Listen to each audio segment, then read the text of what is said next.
Always, we encourage you to do your own research. Enjoy the show.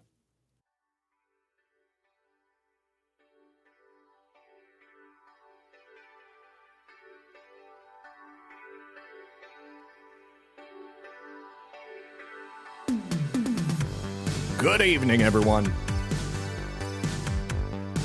And, of course, welcome back. Yes, to another very exciting episode of Red Pill News Live.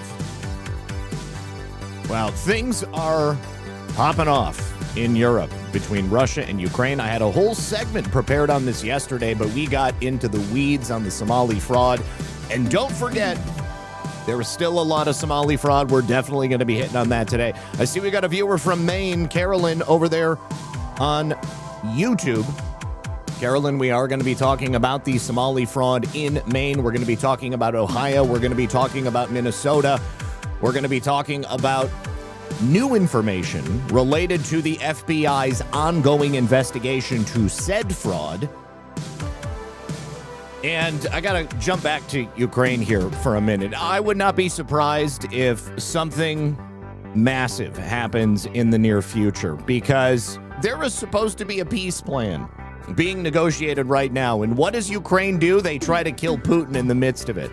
Now they've got a drone attack happening in Moscow. But the Russians are responding, not in a military sense. It's more like psychological. It's like a cat toying with a mouse that it's holding between its paws. It lets the mouse get away and then it snatches it back and it puts it back. Oh my goodness. Anyways, what I need from you, per the usual, hit that like button, help us out by sharing the show, hit the red bill, hit the thumbs up, whatever it might be. And then I need you to sit back, relax, and grab your popcorn, because we are going to get into it right about now. All right, my friends, welcome back, and thank you so much for joining us. Before we get into all of today's news, I do want to give a big shout out and a special thank you from a viewer who donated over the Christmas holiday on Cash App. I didn't see it right away, but this is from Timmy Tim. I don't know what you go by in the chat, and I'm not going to use your real name because most people don't like to get doxxed. But Timmy Tim 48, thank you very much for the $100 Merry Christmas, Zach and Lisa donation over there on Cash App. I really do appreciate you, buddy. Thank you for the generous support. Thank you, everybody, for the support very recently. I really do. It does mean a lot. You know, I never ask for you guys to donate. I only want you to donate if you feel that I am delivering you a service that is worthy of your support, and you guys have really let me know recently that that is the case. Trump 1, thank you so much over there on Pilled, getting it started with a cookie. She says, as always, thank you, Zach, for your dedication and consistency in bringing the news. God bless you, friend. Much love. Well, thank you very much for that. I really do appreciate it. All right. Now, I hope you guys are staying warm. It is cold down here in Florida, but of course, cold means generally somewhere in the low 50s. Even in the 60s, it tends to feel cold down here. I'm so used. I'm spoiled at this point. If it's not like sunny 68 to 72 as a baseline, it feels like it's wintertime. So you'll see me wearing jeans and a sweater in the high 60s, low 70s, which is so funny because back in Michigan, I used to go outside in shorts if it was like 59 degrees. That's not happening anymore. Also, please, you guys, shower Lisa with love and affection and prayers in the chat. She's not feeling too good right now, and she's going to be a trooper, and she's going to be out there holding the chat down and wrangling anybody who's behaving poorly, but she definitely needs you to take it easy on her today. So anyways, I would like to begin today with a story that I didn't get a chance to speak about yesterday. One of the states we are going to be talking about is the state of Washington. And there is a couple of different common denominators when we're looking at the states where fraud is most likely to take place. One of those incidences of common denominators is the presence of liberal left-wing state lawmakers. And Washington is definitely among those. Now, 4 Democrat Washington state senators currently are putting forth legislation. This legislation is totally antithetical to the idea of law and order and protecting the most innocent among us. In fact, what these 4 Democrat Washington state senators want to do is reduce the penalties for people who would be busted trying to creep on kids in sting operations. Personally, I think that the punishment is not it's not hard enough. I think that we need to go much, much harder on pedophiles in America. But this bill is Senate Bill 5312, and it's sponsored by all four of these women, these liberal women, Senators Lisa Wellman, Noelle Frame, Tawina Nobles, and Claire Wilson. And it aims to shorten sex offender registration and post-release supervision for first-time offenders involved in stings where law enforcement poses as fictitious minors. Now, I suppose the reason they're trying to justify this is because people got caught with their hand in the cookie jar. And have I looked through Florida data? No, I haven't looked through Florida data. Yesterday, I was working until 1 a.m. because of baseless conspiracies. And today I had a whole bunch of other stuff to do in addition to getting just the show ready. So in the next couple of days, you can expect me to specifically go and look for details on fraud taking place down in Florida. I'm certain it's happening, but I'm also certain that it's not nearly happening as much as we're going to talk about in these other states. So they are probably under the assumption that, well, if it wasn't for the police dangling the worm of a 16-year-old girl looking to date a 35-year-old man on a dating profile, well, then these guys would never have been in a position to go and meet up with someone that they thought was a minor.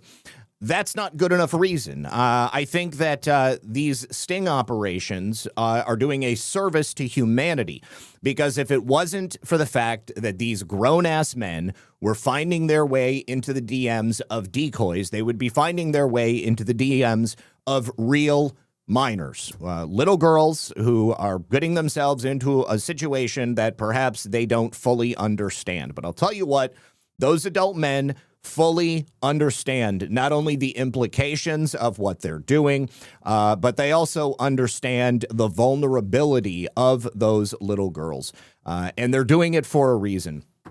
Now, man, I had this great video that I wanted to accompany with this story. And for some reason, there it is. I found it. Okay, I just want to have it ready to go after this story. Okay, so these four women in Washington, liberals, they put together this proposal hot on the heels of a November vote by the Washington State Sentencing Guidelines Commission. This Guidelines Commission, much like these four women, also recommended lighter sentences for similar types of offenders. Now, the decision made by this commission mirrors the language in SB 5312. And they advocate for alternatives to incarceration for crimes with no identifiable victim. Here's the other problem that I have with this. Just because there isn't a minor in question with a sting operation doesn't mean that these gentlemen are blameless or this is the first time they've engaged in behavior like this.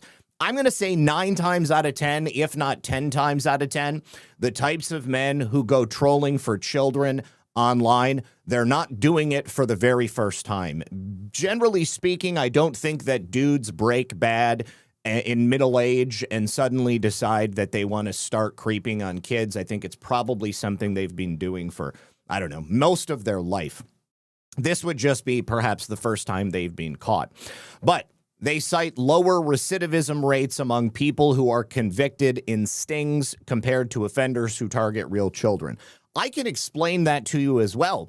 The guys who target real children and then don't get caught, they get hooked on the idea that they can target children and they're not going to get caught. Somebody who goes on a website online and creeps on someone that they think is a child and then it turns out to be a police officer and they have their entire life blown up right in front of their eyes. Like maybe they lose their family, their kids stop talking to them, they get fired from their jobs, maybe they go to prison and they get raped by the biggest buck on the cell block. They're not going to want to end up back in that position. And so I think they're going to be a little bit more scared scared of the fact that it was so easy for them to get caught. Or maybe, they're going to think, hey, after all these years, they finally got me. So, maybe I got it out of my system. I'm not going to go back and do it. Anyways, the one thing that I can tell you is that the state of Washington and the Democrats that are running the state of Washington want to protect child predators. They would rather protect sex offenders than protect the children who are victims of the sex offenders.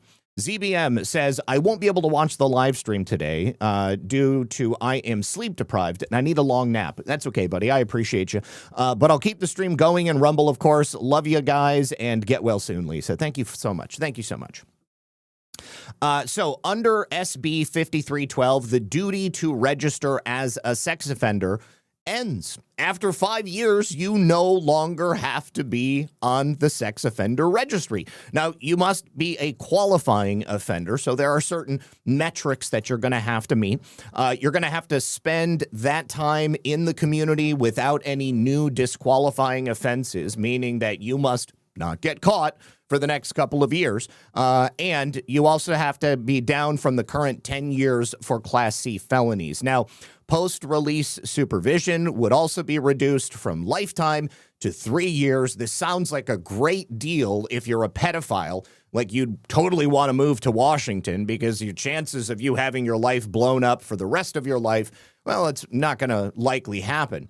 The thing about it is that the pedophiles no longer having to be under the specter of being a sex offender for the rest of their life, I feel like that is such a disservice to the victims because the victim will never forget having been molested, abused, raped, or otherwise taken advantage of by a sophisticated pedophile who has chosen them as somebody to victimize.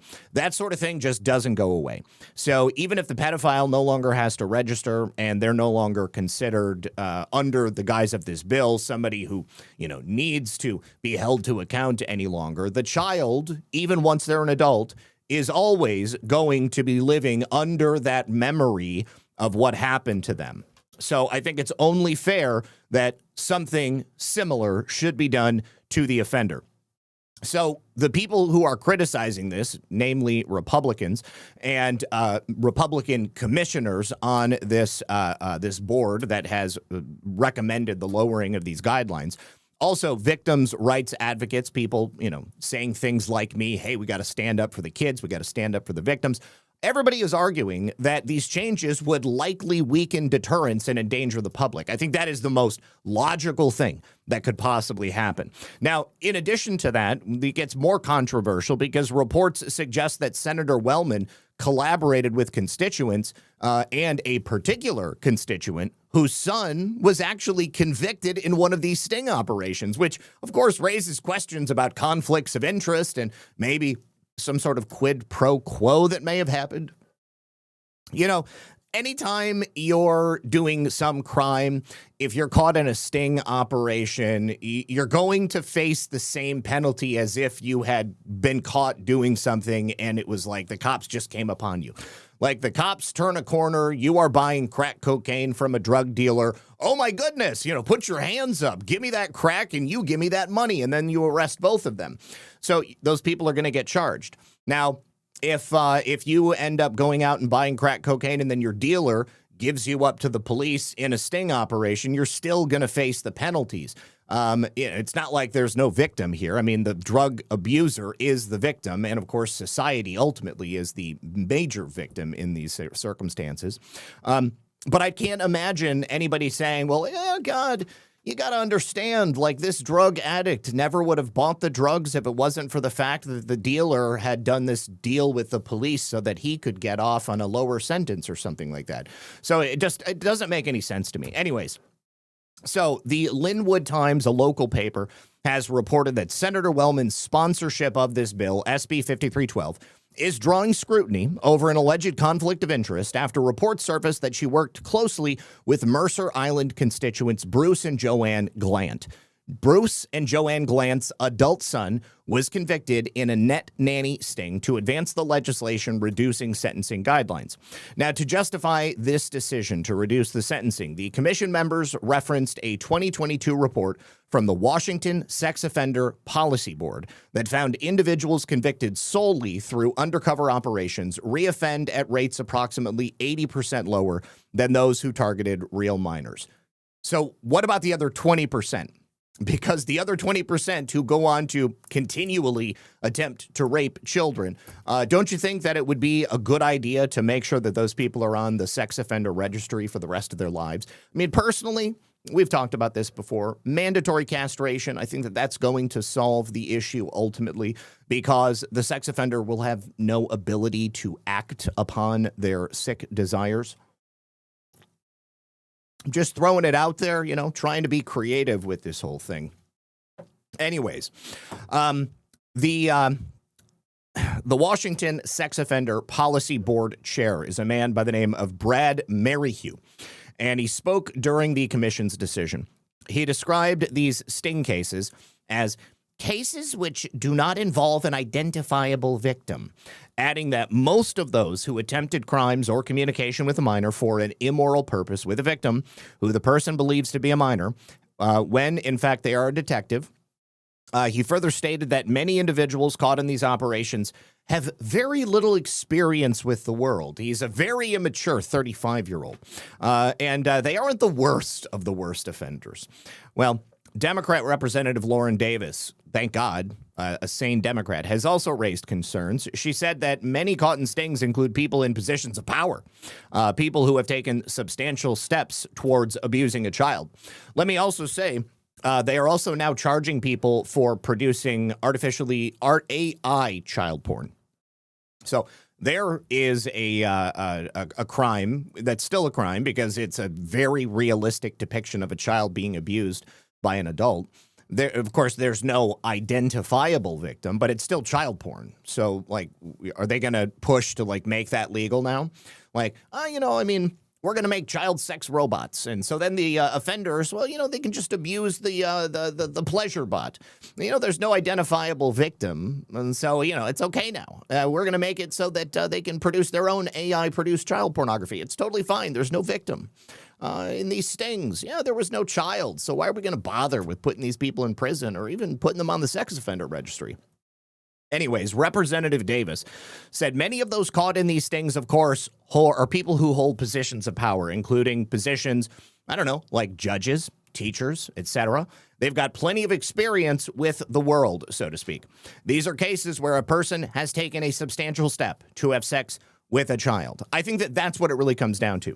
This bill was produced as a result of nepotism and also in an effort to assist preemptively people in positions of power, who we all know are out there.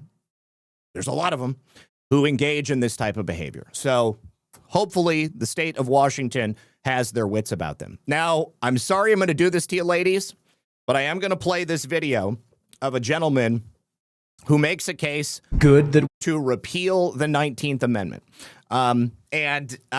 When you put it together with the story of these 4 liberal women who are looking to lessen the punishment for people who commit the most heinous crimes in the world, he does make a kind of a valid point. But I'm not saying I agree with him, but I'm saying it's definitely food for thought. Women can vote in America? I don't think so, and here's why. Nearly every legalized moral atrocity of the last 100 years was made possible by the female vote. Abortion and homosexuality would likely still be illegal if not for the female vote. Mass immigration and the welfare state rode on the backs of the female vote. Nearly every modern Democrat, including Obama and Biden, were elected because of the female vote. Even last night, the new Muslim New York City mayor, Mondami, won specifically because of the female vote. The 19th Amendment has been a moral and political tragedy for America, but why? Women were not made to lead, but to follow and to feel. This is God's design, and it's good within the family and the household. But emotions cannot be what is used to rule and govern a nation. Statistically and generally speaking, women vote for whatever feels most kind or peaceful or safe.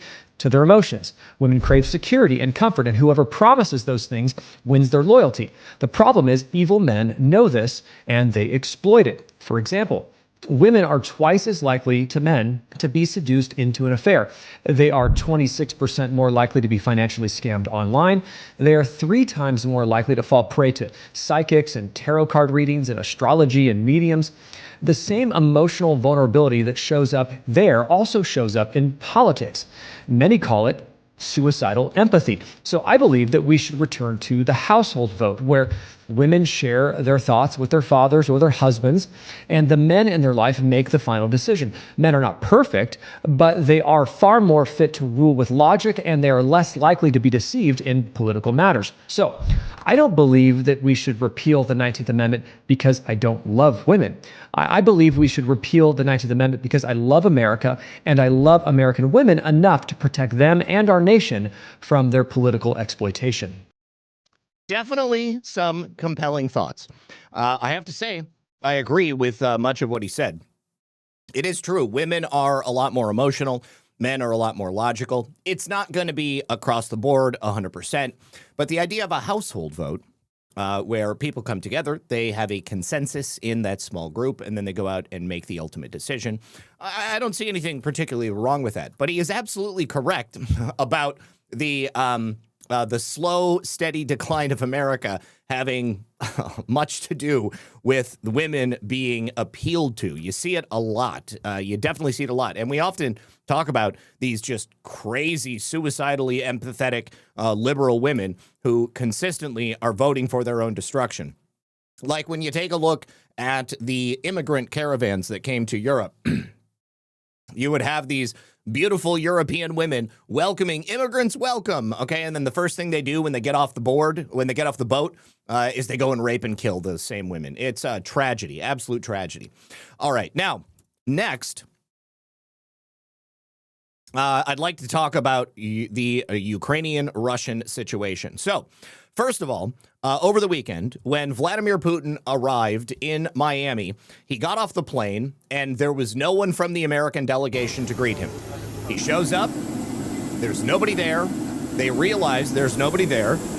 And so what do? Well, they have some of his employees get off the plane and stand there waiting to greet him so that it would appear as if people really cared about Zelensky showing up. All right, so he goes and shakes this woman's hand. He gets saluted by this man in a uniform. This guy right here as well. So who are those people? It was the pilot, and it was somebody else who actually works for Zelensky. That is how much power and respect Zelensky is commanding at this point.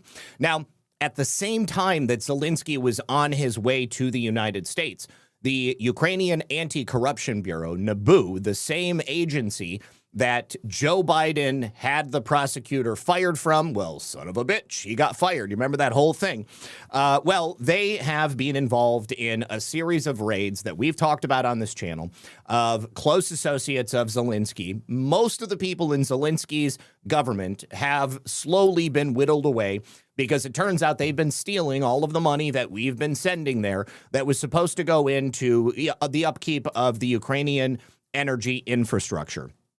Now, during that plane ride here, the NABU police attempted to raid Parliament, but Zelensky's state security officers actually obstructed their search of the Parliament, which means that you've got these two warring factions within the Ukrainian government who were attempting to come to blows over opposing desires. So NABU is trying to investigate corruption. It's the Zelensky government that is engaged in corruption, and it's Zelensky's security services that are making sure that NABU is unable to successfully continue those investigations. I mean, we have person after person who are directly standing shoulder to shoulder with Zelensky, who continually are caught in these raids, and they are found to have vast quantities of money to be directly stealing not only the money that the United States and Europe is sending over there, but stealing directly from the people of Ukraine. Now, while Zelensky and President Trump were meeting over this weekend, President Trump had a similar type of messaging as he's had in the past. We need to make peace. We need to have this war end. And if it wasn't for the fact that the election was stolen from me, well, then this war never would have happened. Here is, of course, Zelensky. He, in typical fashion, is trying to draw out the peace negotiation process because it's Ukraine and Zelensky's contention that they didn't start the war. Russia started the war. We know why the war started. This goes back to the color revolution from the Maidan revolution that was run by Victoria Nuland and others in the State Department in the Obama administration. We pushed out the democratically elected government of Ukraine because they were getting too close to Russia. We could not abide that. We needed Russia to be the boogeyman, and we needed to keep Ukraine aligned with the West. Now, Zelensky posted this on the 27th. Ukraine did not start this war. Russia started it. Ukraine supported President Trump's proposal for a ceasefire. President Trump said he actually didn't want a ceasefire. He wanted this peace deal to go through. If there's a ceasefire, if there's like a temporary stalemate in the fighting, then that gives Ukraine an opportunity to sort of regroup and begin the fighting in earnest once the ceasefire ends, because Zelensky has shown time and time again that he's not interested in bringing peace to the region. As I've told you before, Zelensky loses all authority and he loses all relevancy as soon as he is no longer president. He's already past his prime. He has canceled elections. He is illegitimate as it stands today. And so Ukraine, every single time Russia and the United States get close to a peace negotiation, making a deal, Ukraine comes back with their own peace plan. This time, they brought a 20-point peace plan, and they've now presented it to the Russians. And President Trump, in this little interaction here, has some choice words for a reporter as they ask Zelensky and he some questions before they go inside to begin this portion of the negotiations. Now, while this was happening, Ukraine, under the rule of Volodymyr Zelensky, was also plotting an attack on the Russians. Pretty bad way to engage in peace negotiations in good faith.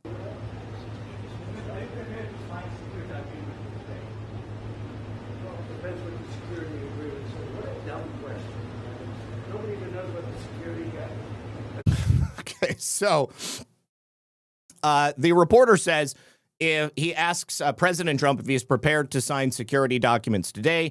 President Trump says, well, it all depends on what the security documents and the agreements say. What a dumb question. Nobody even knows what the security agreement is going to say. They want President Trump to just blindly agree to whatever it is the Ukrainians want.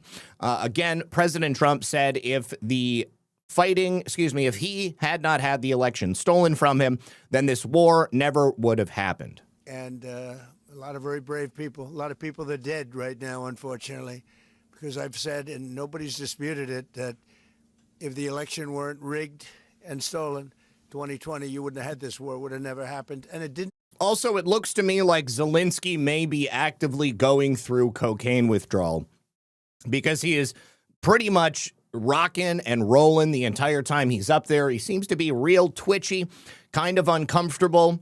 I would have to believe that they probably told him, listen, you are not going to be able to be blasting lines the entire time that you are in active negotiations with the president of the United States. So you're going to have to take it easy. I don't think that Zelensky often is told no. And if you guys know anything about cocaine addiction, it's the kind of thing where like maybe every 10, 15, 20, 30 minutes, you've got to be doing more cocaine. Otherwise, things can get sticky. Never was even thought to happen.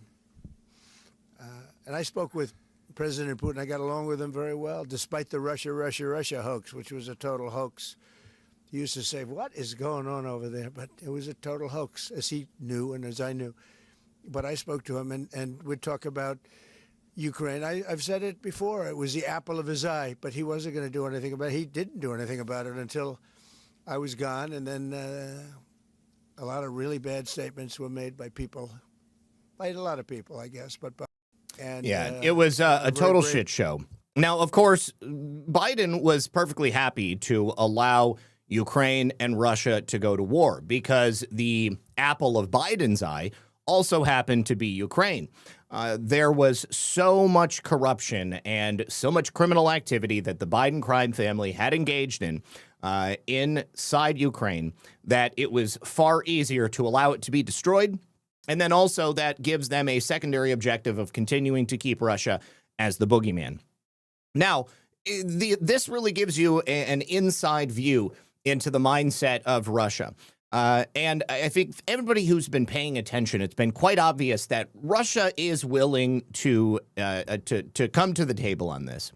Every single time Russia and Ukraine get close to a peace deal, Ukraine deep sixes it. They do something to destroy it. Now, President Trump said that Russia wants Ukraine to succeed. Of course they want Ukraine to succeed. Ukraine is literally at the doorstep of Russia. It makes no sense to have a failed state sharing a border with you. Russia's going to be helping. Russia wants to see Ukraine succeed. Once it sounds a little strange, but I was explaining to the president, President Putin was very generous in his feeling toward Ukraine succeeding, including supplying energy, electricity, and other things at very low prices. So a lot of good things came out of that call today. But they were in the works for 2 weeks with Steve and with Jared and Marco and everybody. Did Russia agree, or did Putin agree to a ceasefire to allow a referendum to take Not a place? ceasefire, and that's one of the points that we're working on right now. No, not a ceasefire. He feels that, look, you know, they're fighting and to stop, and then if they have to start again, which is a possibility, he doesn't want to be in that position. I understand that position. If Ukraine is a stable nation, then Ukraine and Russia can engage in not only diplomatic relations, but also economic relations. It will be good for both of the nations. But of course, it will be bad for the warmongers and the people who make a living selling weapons of war and engaging in the harvest of the psychic energy that is emitted when vast quantities of people are murdered on the battlefields.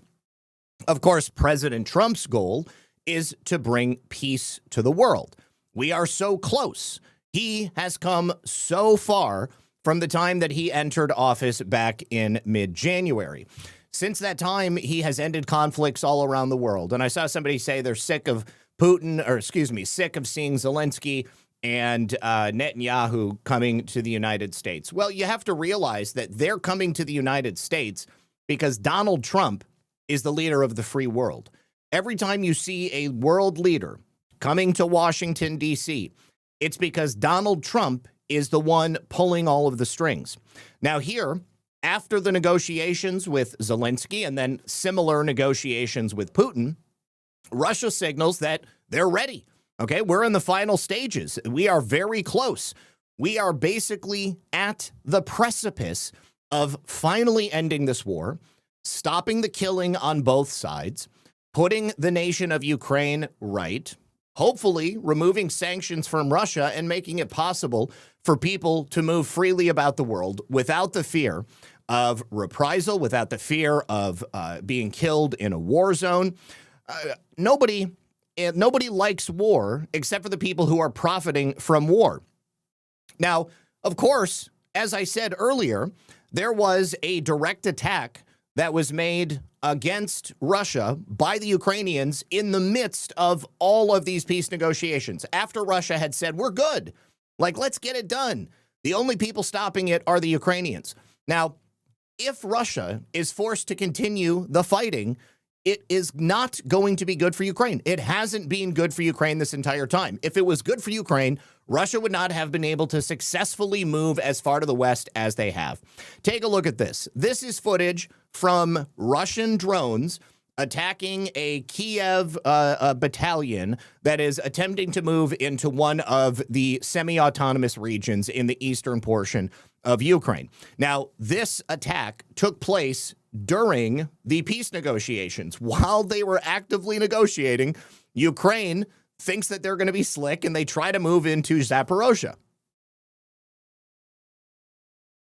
And here you can see the Ukrainian tanks or, armored vehicles being tracked by the Russian drone, and boom, took it out. Okay. Then you've got another one.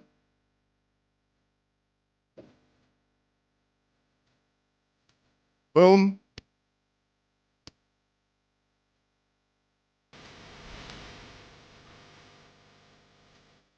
All of them get taken out. This is like a Russian Predator drone.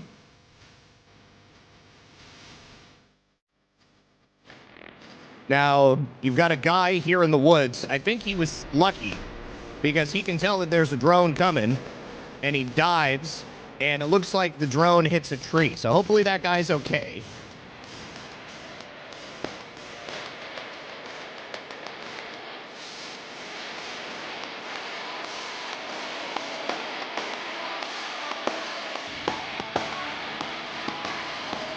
Got a couple of Ukrainian soldiers in the woods, and unfortunately, I don't think that they're around anymore.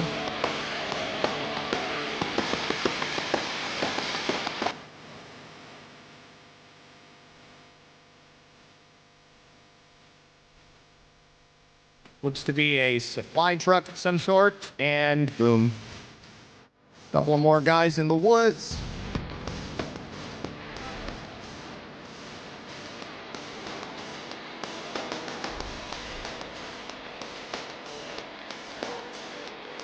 Drop in what appears to be a grenade.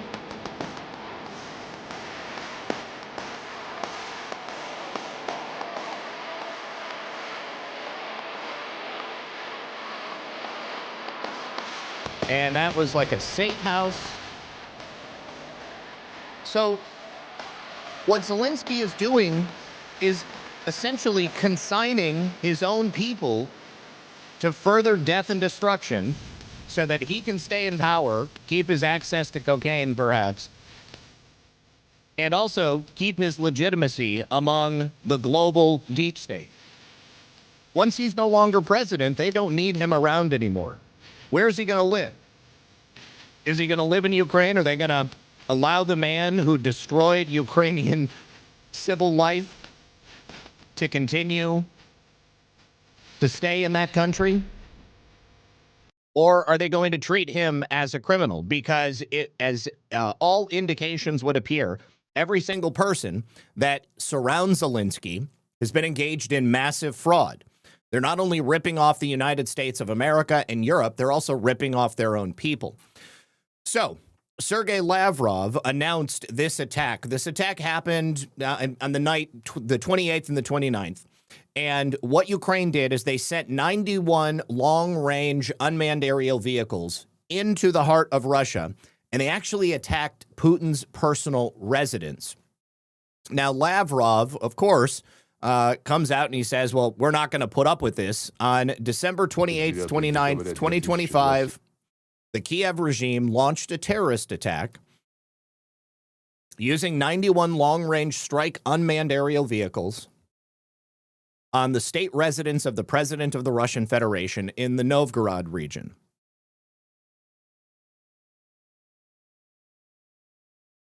Such reckless actions will not go unanswered. I'll tell you this, it's not the way to end a war. The targets for retaliatory strikes and the time for their implementation by the Russian armed forces have been determined. On the night of December 28th, that's it. Okay. So, of course, they are going to respond, but it sure puts a kink in the possibility of ending the war and ensuring that people don't have to kill each other anymore. What a hell of a way to spend your Christmas. So these large-scale overnight drone attacks on Vladimir Putin's residence were all intercepted by air defenses. There were definitely some explosions, but he says, considering the final degeneration of the Kiev regime, which has shifted to a policy of state terror, Russia's negotiating position will be revised. Of course, whatever they were going to give Ukraine before, when they said, hey, we're right there, we're almost ready for peace, we just got to get Ukraine on board. But the interesting thing is that Russia has not directly responded. They haven't started sending new missiles into Kiev or anything like that. And they say also, despite the fact that Ukraine tried to kill the president in the middle of the night, we are not going to walk away from the talks with the United States. In the past, when Ukraine has done stuff like this, that's exactly what they did. So the negotiations are continuing, but the terms of the negotiations are no longer the same. Russia, at this point, has the upper hand. They have done a couple of things on the ground to make it pretty obvious that they are willing to use new tactics if they continue along the path that they've chosen. And Putin has also said, we're not going to just do nothing about this. Like, this is obviously something that we have to respond to. So Putin and Trump held a call after this attack was announced. And Putin tells Trump that this drone attack by Kiev on his state residence is obviously something that can't be ignored. President Trump was reported to be shocked and outraged by the balls on the Ukrainian authority. And he said that he would never have imagined that Ukraine would have taken such insane actions in the midst of this direct, ongoing, and nearly successful peace negotiation. President Trump said that he and the U.S. administration both are very grateful that they never gave those Tomahawk missiles to Kiev, because clearly Kiev would have been willing to use those if they had the ability to do so. President Putin told President Trump that these terrorist actions against the state residents are going to be answered. We're going to do something about it. But Trump said the drone attack on the Russian president's residence would also affect the way that the United States approaches and deals with Zelensky. So now you've got hostile actors on both the United States and Russia, and they're both going to be putting external pressure on Ukraine to get this done. Previously, the United States may have been more sympathetic to Ukraine. They might have said to Russia, hey, you have to do this so we can get this peace deal done. Now those terms are not going to be as pleasurable for Ukraine. They said that the attack on Putin's residence took place virtually immediately after after Ukraine and United States had this peace talk at Mar-a-Lago. So basically, Trump and Zelensky shook hands, and that was the signal. So they used these long-range drones to carry out the attack. Putin made it very clear that the Russian position will now be revised. Trump and his advisors briefed Putin on the outcomes of their conversations with Zelensky. They said that there were some results reached between Trump and Zelensky. In Russia's view, it leaves Kiev room to evade its obligations. And the U.S. said it advised Zelensky not to seek a pause on the front line. Putin and Trump agreed in a friendly manner to maintain dialogue. They're going to obviously continue these conversations, but Kiev has essentially deep sixed their own position. So the interesting thing is that President Trump was like, I couldn't believe that they did this. Shock and outrage is what was quoted. Now, as soon as these attacks took place, Zelensky goes on social media and he starts scrambling to adjust his own position. He denies that they even attempted this strike on the president's residence. He said it was fake. And he said that this is a very dangerous statement that's been made from Russia, which are obviously aimed at disrupting all of the achievements of our joint work with the team of President Trump. We are working together to bring about peace. I don't believe this for a second, because it's not the first time that Ukraine has done something like this. In negotiations past, they were nearly at a point of being able to come to an agreement on peace. And Ukraine does a terror attack on Russia, which, of course, sends everything back to the starting line. Right now, the Russians have come up with an obviously fake story about an alleged strike on some residence of the Russian dictator so that they would have an excuse to continue strikes on Ukraine, including strikes on Kiev, as well as to refuse to take the necessary steps to end the war. This hasn't happened. I mean, obviously, as I just said, Russia and the United States, Putin and Trump, are continuing conversations, and there have not been any major strikes on Kiev after this clear provocation. Typical tactics of the lying Russians, he says, who have already struck Kiev, including the buildings of the cabinet of ministers of Ukraine. legitimate military targets. Ukraine does not take steps that could weaken diplomacy. Russia always takes such steps. Not true. This is one of the many things that sets us apart. It is important for the world not to remain silent right now and for the Russians not to derail the movement towards peace. Russia is at it again, using dangerous statements to undermine all achievements of our shared diplomatic efforts with President Trump's team. We are working together to bring peace closer. This alleged resident strike is a story that is a complete fabrication intended to justify additional attacks against Ukraine, including Kiev, as well as Russia's own refusal to take necessary steps to end the war. Typical Russian lies. Furthermore, the Russians have already targeted Kiev in the past, including the cabinet of the ministers building.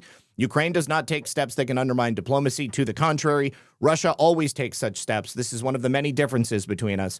It is critical that the world doesn't stay silent now. We cannot allow Russia to undermine the work on achieving lasting peace. This is, once again, typical type of projection that we've seen from these individuals in the past. Now, this is one of the actions that Russia has taken. Although they have not directly struck Kiev with long-range missiles, they've made it quite clear that they could if they wanted to.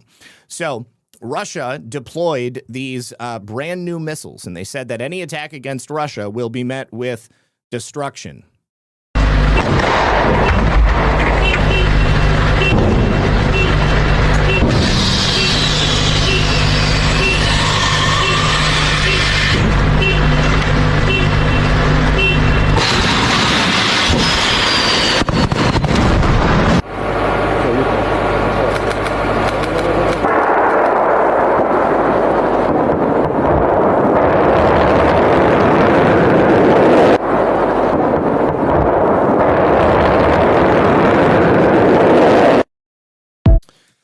What's interesting is that China has also started rolling out their own nuclear-capable missiles. Now, the president of Belarus responded as well, and he said that Zelensky has swapped Putin's mercy for a death sentence for the actions they've taken in Novgorod.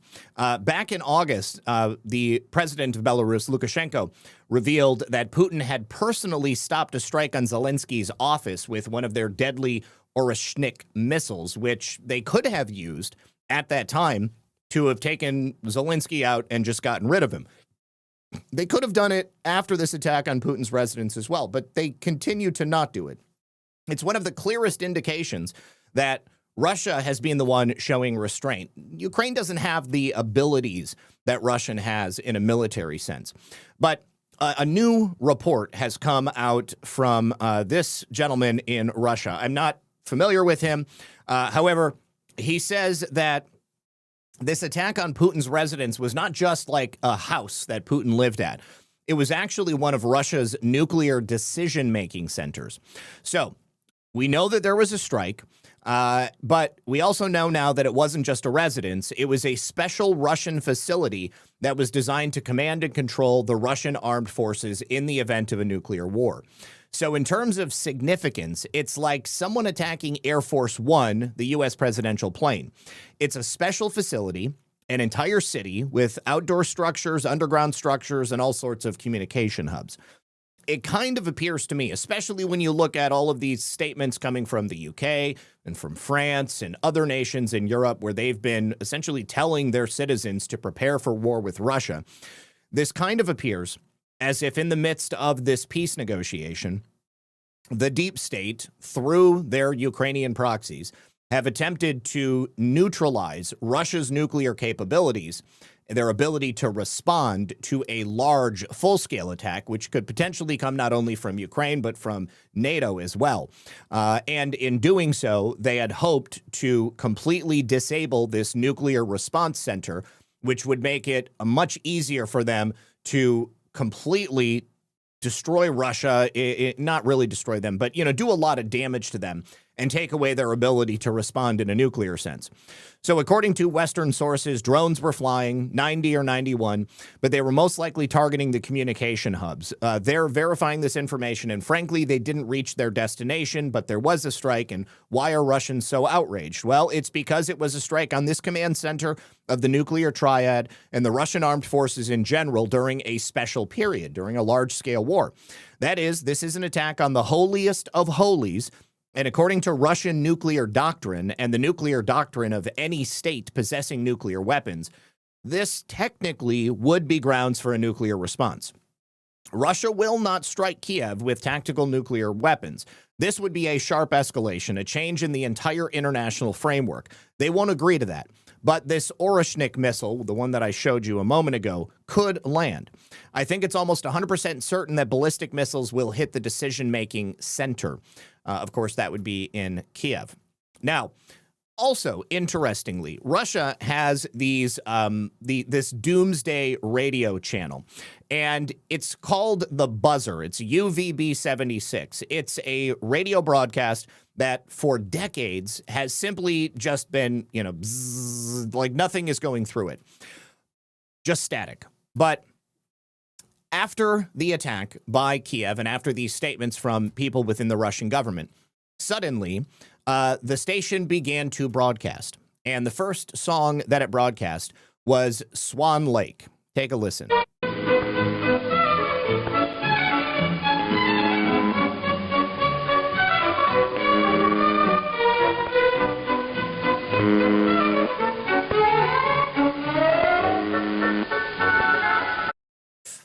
So, remember when Putin did that interview with Tucker Carlson?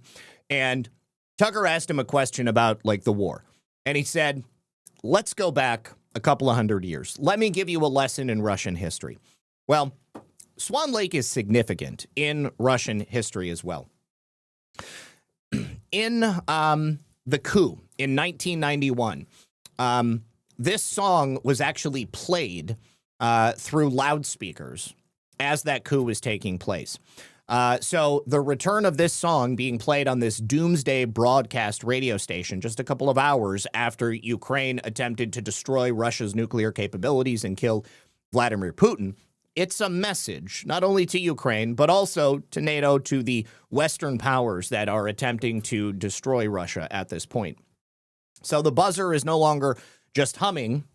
This person suggests that the playing of Swan Lake is a direct message suggesting that the rules of engagement have now changed because Russia is no longer just, kind of biding their time. They are suggesting that by playing Tchaikovsky, that the world should be ready for Russia to respond. Now, there was another song that was actually played on that same doomsday radio station.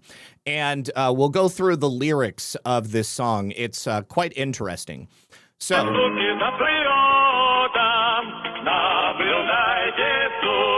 kind of a happy sounding song, but it says the "you bitches will watch the strikes." La la la la la la la la la.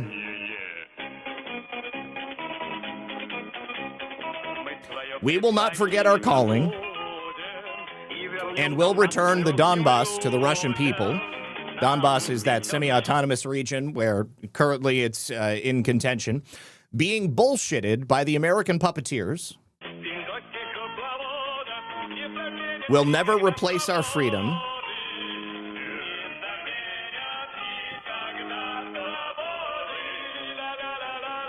La la la la la la la.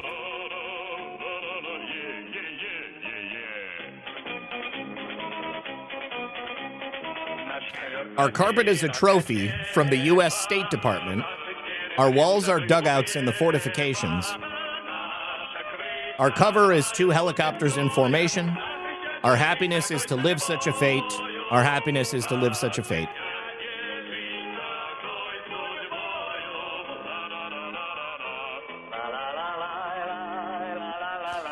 So, regardless, I think it's obvious that things have changed just a little bit. Now, I'm personally not worried about Russia and the United States getting involved in a war. But I just don't think that things are looking good for Ukraine. I think that Zelensky has exhausted any goodwill that he had. Now, the Russians have also put out this Christmas message. It begins with European elites involved in a Christmas celebration in Paris. Gonna have to refresh.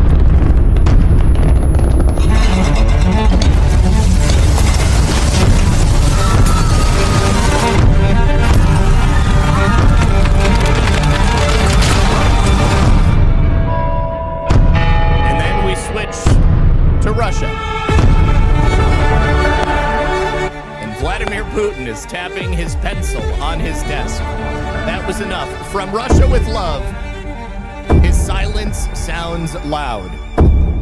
So far, Putin has not come out and made an official declaration.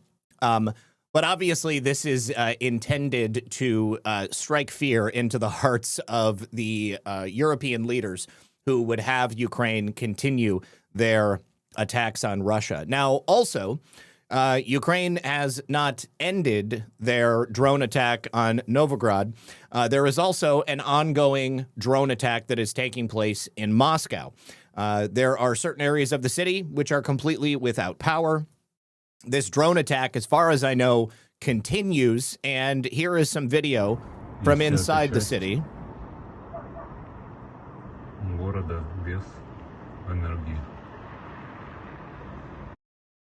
Here is another still image where you can see nobody has power. And perhaps these are just lights which are coming from cars as they go by. So Ukraine doesn't seem to be relenting, and Russia has still not made a direct response other than the things that I've shown you. It is a tenuous situation. And again, I don't see how this ends well for Ukraine. And I certainly hope that for the other countries in Europe that would consider the continued provocation of Russia to be a good idea, that they would begin to change their tune on that piece. Let me say thank you to Buck Wayne, who is now a monthly supporter. Appreciate you, Buck Wayne. Thank you very much for that support. And before we get into our next segment here, I have a brief message from our friends over here on Rumble, and that would be this right here. Did you guys know that 75% of the Nobel Prize-winning ivermectin that helped save millions during the pandemic is primarily made in Asia? Well, not the wellness companies. Introducing American-made ivermectin. It's safe, trusted, and produced right here in the USA. For more than 30 years, ivermectin has shown a proven ability to eliminate parasites, and now research also points to potential benefits for skin, immune, and cancer support. Most pharmacies charge $5 a tablet, but the wellness company is offering a higher 18-milligram dose for just $3.33 each. You'll get a 6-month supply designed for 4 21-day cycles, all at an unbeatable price. You can get your U.S.-made ivermectin today by scanning the QR code or heading on over directly to twc.health/rumble and use the code RUMBLE to save $30 off, and you're going to get free shipping. This is for U.S. residents only. Thank you very much to them. Let me also say thank you to some folks over here on Pilled. Thank you to Sean Joe for the cookie. Thank you to Sunshine's PSG for the cookie. Thank you to Sean Joe for a can. Thank you to Satire for Retards for the cookie. Appreciate you. Sunshine, thank you again for the cookie. Sean Joe, thank you for the can. Hogleg71, thank you for the cookie and the can. Sean Joe, thank you for the cookie. Thank you once again to Hogleg. Thank you to Judy the Ladybug for the cookie. Thank you to Filter Dog, who says Ukraine messed up trying to take out Putin. I could not agree more. Thank you to Sean Joe for the cookie as well. And Leslie, thank you for saying hello over there on X and also over there on Getter. Baseball says, I'm a female, and I agree. Back to the story that we started the show with. All right, so yesterday, while President Trump was engaging in a state visit, he commented on the fact that he and his administration may not only fire Jerome Powell, but they may also actually sue Jerome Powell for his extreme incompetence. Let's take a listen. And we just have to wait to get past this.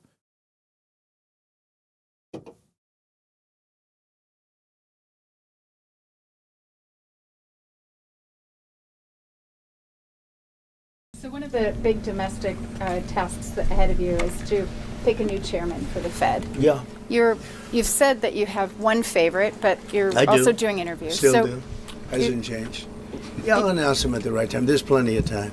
Are you? But in the meantime, we're doing numbers that nobody's ever seen. We have $18 trillion coming in. We had a 4.3% GDP. They thought it was going to be 2%. And that's despite the Democrat shutdown. Had the shutdown not occurred, we would have had an extra 1.25. Think of that. We are doing, and also despite the fact that we have a fool at the Federal Reserve. I mean, Biden reappointed him. It's too bad. You would have thought he wouldn't have done that. Somebody else hit that thumbs up so we're not at 666, will you? I would really appreciate that. Oh, no, we're at 656. Okay. But he's an absolute fool who's building a new Federal Reserve, or he's doing a renovation of a building. Maybe he's up to $4.1 billion to do a renovation of a few very small buildings. It's the highest price in the history of construction. He's spending more money than any building has ever spent per square foot on the renovation of, as an example, I'm doing a magnificent, big, beautiful ballroom that the country has wanted, the White House has wanted for 150 years. It's a massive job, and it's a tiny fraction of that number. And we're under budget and ahead of schedule. Now, it's bigger than I told you. After realizing we're going to do the inauguration in that building, it's got all bulletproof glass. It's got all drone, they call it drone-free roof. So drones won't touch it. It's a big, beautiful, safe building. But it's a big project. For a tiny fraction of that, we're under budget and ahead of schedule. And they've wanted it for 150 years. Think of it, the Federal Reserve building, 2 buildings there, they don't know what they're doing. They're way over budget. I mean, this was built during the Biden administration. And I rode by it the other day, and it's headed by the head of the Federal Reserve. Too late, too late, Powell. Too late because he's always too late with interest rates, except before the election. He was too early because that would have helped. That was supposed to help get her elected. It had no impact. We won all 7 swing states. But no. We're thinking about bringing a suit against Powell for incompetence. Because think of it, these aren't outstanding buildings. These are small buildings. He's at $4 billion more. It's going to end up costing more than $4 billion. $4 billion. It's the highest price of construction. Again, Democrats, highest price of construction per square foot in the history of the world. There's never been. Gorgeous monuments are built for a much smaller price. So we're thinking about bringing a gross incompetence, what's called gross incompetence lawsuit. It's gross incompetence against Powell. And it was his baby. And the guy's just incompetent. I mean, there's nothing you can do about it. He's just a very incompetent man. But we're going to probably bring a lawsuit against him. Thank you all very much. So what happens if they sue Jerome Powell? Do they make Jerome Powell directly and personally responsible for the cost overruns? Are they going to seize his assets? Is that something you can put somebody in jail for? I'm not sure, but I'm certainly all for it. I mean, I think that we have to get very creative with the way that we handle all of these deep state people. Now, again, President Trump attempting to bring peace to the entire world. It is his job as the leader of the free world to engage in diplomatic relations, whether or not those people are moral, whether or not those people are particularly good. There is an old saying, kill them with kindness. President Trump has traditionally always had a way about him where he will do business with anybody. And in doing business with people, he gets the upper hand on people. He's done in the Middle East something that many people thought was totally impossible. He's brought the fighting to an end. He has also gotten Israel under the thumb of the United States, no longer the other way around. And he is preparing to have other Muslim nations from the region in Israel, ensuring that the reconstruction of Gaza continues and that people are not killing each other. That is something that is completely unthinkable just a year ago. And I would like to remind anybody listening that Israel has had something on the table for a very long time called the Samson option. The Samson option is essentially destroying the entire world with nuclear weapons that they stole from us years ago if they feel that their sovereignty or their safety is threatened. If they think that other nations are going to hurt them, well, then they're willing to just blow everything up. President Trump is making sure that that doesn't happen. So continue to watch, because the global order is changing, and it already has changed significantly under President Trump. And that's why you've got people like this attempting to reorganize the order within the United States of America. Is there anyone from North Carolina here in the chat? Is there anyone who lives in North Carolina who would be willing to run as a Republican? Because in, what is this area? This is State Senate District 22. Right now, there is one person running as a Republican, and this is her on screen. There is no other candidate for Republican State Senate in District 22. She is a Muslim. She's wearing a niqab in this picture. She's also a lifelong Democrat. Her name is Lakeisha M. Alston, and she is no shit the only person running as a Republican in the 2026 election in North Carolina State Senate District 22.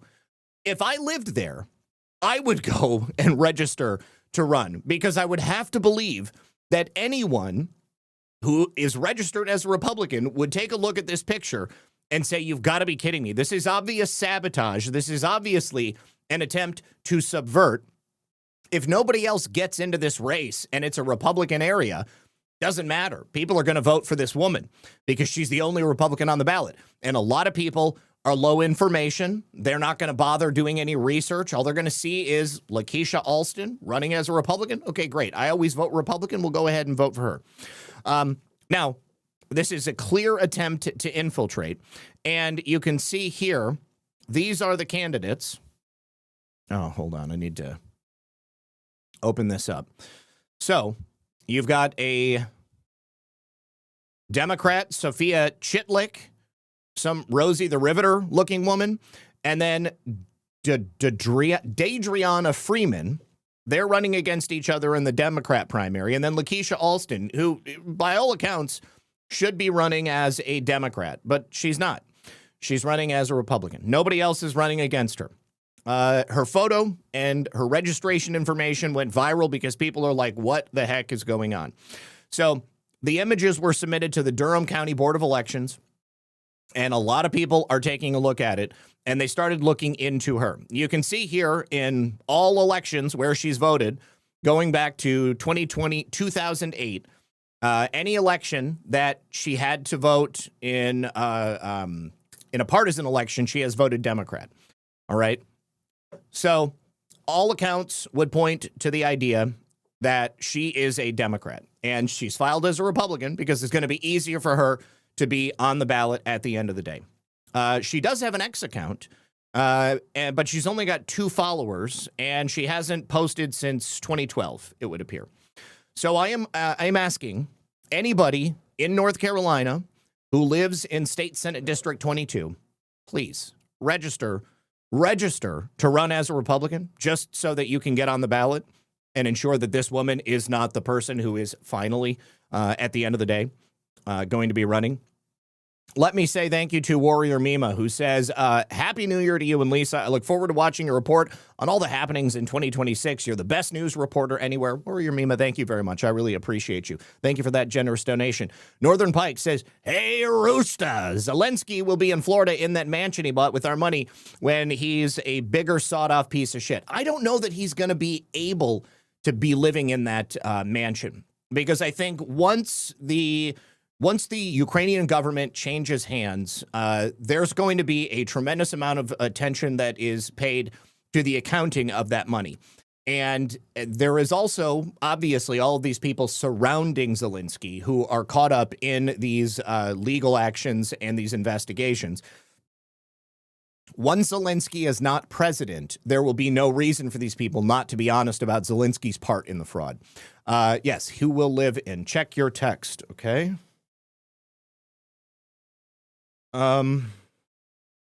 Oh, yeah. Honey, I need to just say this out loud. Okay, hold on, guys. I need to tell Lisa what I want for dinner. Okay, okay.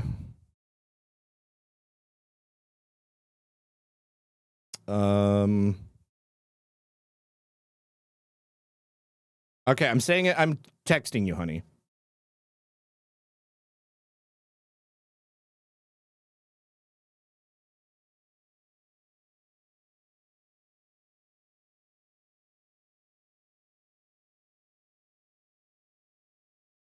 Okay, there you go, babe.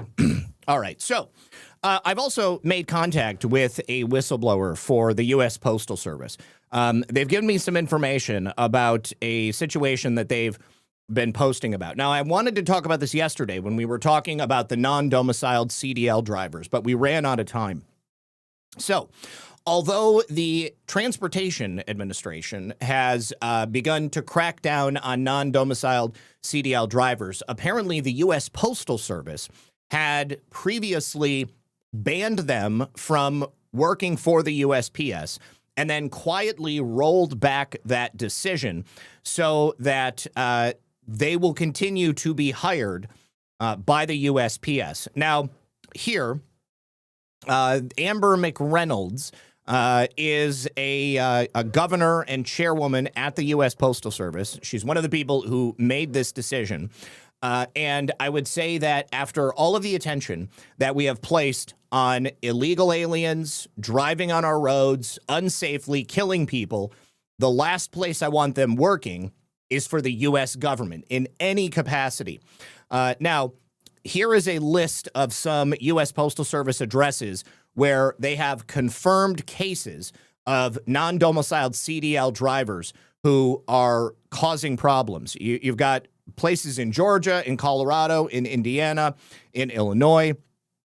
And the reason they've rolled back this decision to continue keeping non-domiciled CDL drivers on the books is because the U.S. Postal Service was moving away from contracting with traditional American trucking companies. They did that because they were trying to save money. You know what's really funny is that there's this kid that I watch on YouTube. He does all of these crazy projects with like cars and vehicles and stuff. He bought an electric bike postal box truck, okay? It's literally like a little, maybe like a 6x8 box with an electric bike, like a trike. It's got two wheels and then a standard bike with a windshield and an electric motor and a battery. And the U.S. Postal Service paid $40,000 for this thing. They never used it. They tried using it once, it tipped over, and they decided that it was unsafe. So this kid bought two of them at a U.S. Postal Service auction for $1,000. He bought $80,000 worth of equipment that was paid for with U.S. taxpayer dollars for $1,000. That's pretty cool. for something that you're just going to like, dick around with in your garage. And maybe he ended up making like a roadside camper with it. I thought it was pretty neat. But it really upset me because it was $80,000 that was spent for something that was never even used by the U.S. Postal Service. The same thing was done with all of these electric postal delivery vehicles. They spent a tragic amount of money on these things. And most of these projects were unsuccessful. Now, in order to save money, they move away from using traditional American trucking companies. And instead, they start moving to these trucking companies that like almost explicitly hire these non-domiciled CDL drivers. So the guy who made this decision, ultimately, not just Amber, but also a guy by the name of Pete Rusolius. So the whistleblower says that some people claim Pete Rusolius is buddies with the people from these non-domiciled trucking companies. But it can't be verified. There is certainly talk of nepotism, though. He says, anyway, they started using brokers like ITS Logistics, Arrive Logistics, Traffics, and a few others. So these brokers then subcontract that work to trucking companies for the lowest price they can find. And because these non-domiciled CDL drivers are willing to work for pennies on the dollar compared to Americans, they end up contracting with them. So as time goes on, they decide that they're going to ban these non-domiciled CDL drivers. They did this in August of this year because obviously a lot of them were illegal. They got their driver's license illegally. They got it in places like California, Pennsylvania, New York, etc. But one day after the ban, the service failed because the brokers could not cover the trips, or they wouldn't because of the price difference. It was going to be more expensive, and these contracts that the U.S. Postal Service had with these brokers were no longer good because they weren't willing to take the hit. So then this guy, Pete Rusolius, lifts the ban because he gets pushback from the brokerage. And then he said that they would ban them on January 1st. But then he got more pushback, and they have made the public announcement that instead they are not going to be banning non-domiciled CDL drivers. And they're essentially giving carte blanche to illegal aliens to continue delivering your mail if they are necessary to send on these trucking contractors. So here, who is Pete Rusolius? He is the SVP of logistics at the post office. And he spoke with suppliers in a call explaining the reversal. We didn't understand the magnitude of how many people were using non-domiciled CDLs. So in other words, we weren't aware of just how bad the problem was of illegal aliens working for us at the U.S. Postal Service, and how the business plans of these logistics companies were dependent on paying a reduced wage to people who should not be driving on our roads in the first place. He said, quite honestly, the amount of omits was astronomical. Right now, I'm not willing to impact service that bad. So what we're announcing is, as of right now, you can go back to using non-domiciled CDL drivers, while emphasizing that other rules, such as English proficiency and 2 drivers per truck, will still apply. So if you're illegal, as long as you speak English, or as long as you tell us you speak English, and as long as there's 2 people in the truck, just in case one of them doesn't speak English, this is totally cool. Well, obviously, none of this is cool. What the U.S. Postal Service is effectively doing is giving a whitewash to any trucking company that is using these non-domiciled CDL drivers, putting us, our families, Americans, at risk. And my question is, how many more people have to die?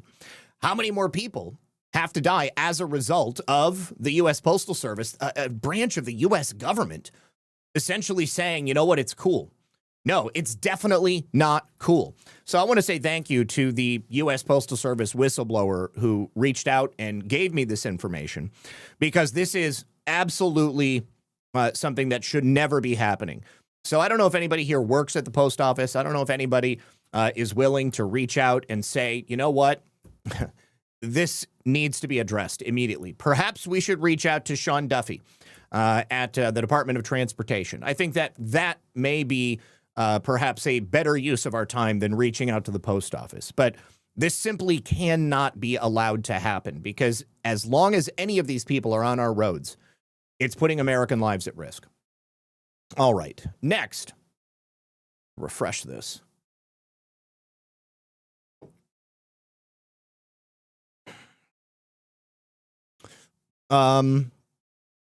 Thank you very much to The Watcher. Dropping some shades. Says, Happy New Year, buddy. Good to see you, The Watcher 222. Love you, man. Filter Dog, North Carolina State Senate District. You sent the ballot PDF for it. Did somebody else register? And then Kaz 1012 says, Happy New Year. Happy New Year to you as well. All right, let me check this out real quick from Filter Dog before we... Oh, it's about Sophia Chitlick, the Rosie the Riveter. So this is the district in question.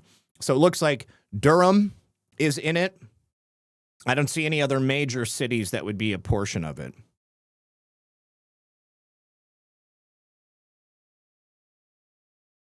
Okay, so the salary of a state senator is $13,951 a year.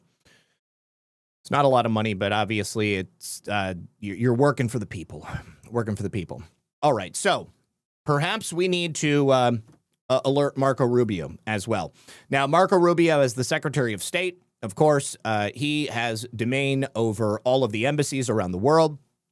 He has given a clear directive to all U.S. embassies in the Western Hemisphere to report human rights abuses that have been caused by mass migration. I would suggest that the killing of Americans on highways and freeways around the country certainly would fall within that category.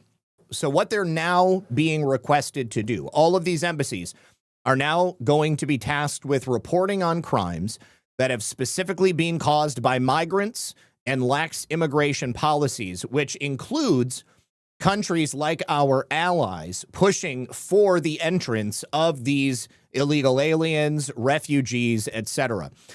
Embassies will analyze government policies that facilitate mass migration or provoke migrants over citizens, or privilege migrants over citizens. So you look at a country like the UK. The UK is in a bad way right now, and a lot of that has to do with the steady push of illegal aliens and migrant traffic coming into their country. When people get there, they tend to be given preferential treatment over the native citizens of the United Kingdom, and that is certainly an abuse of human rights.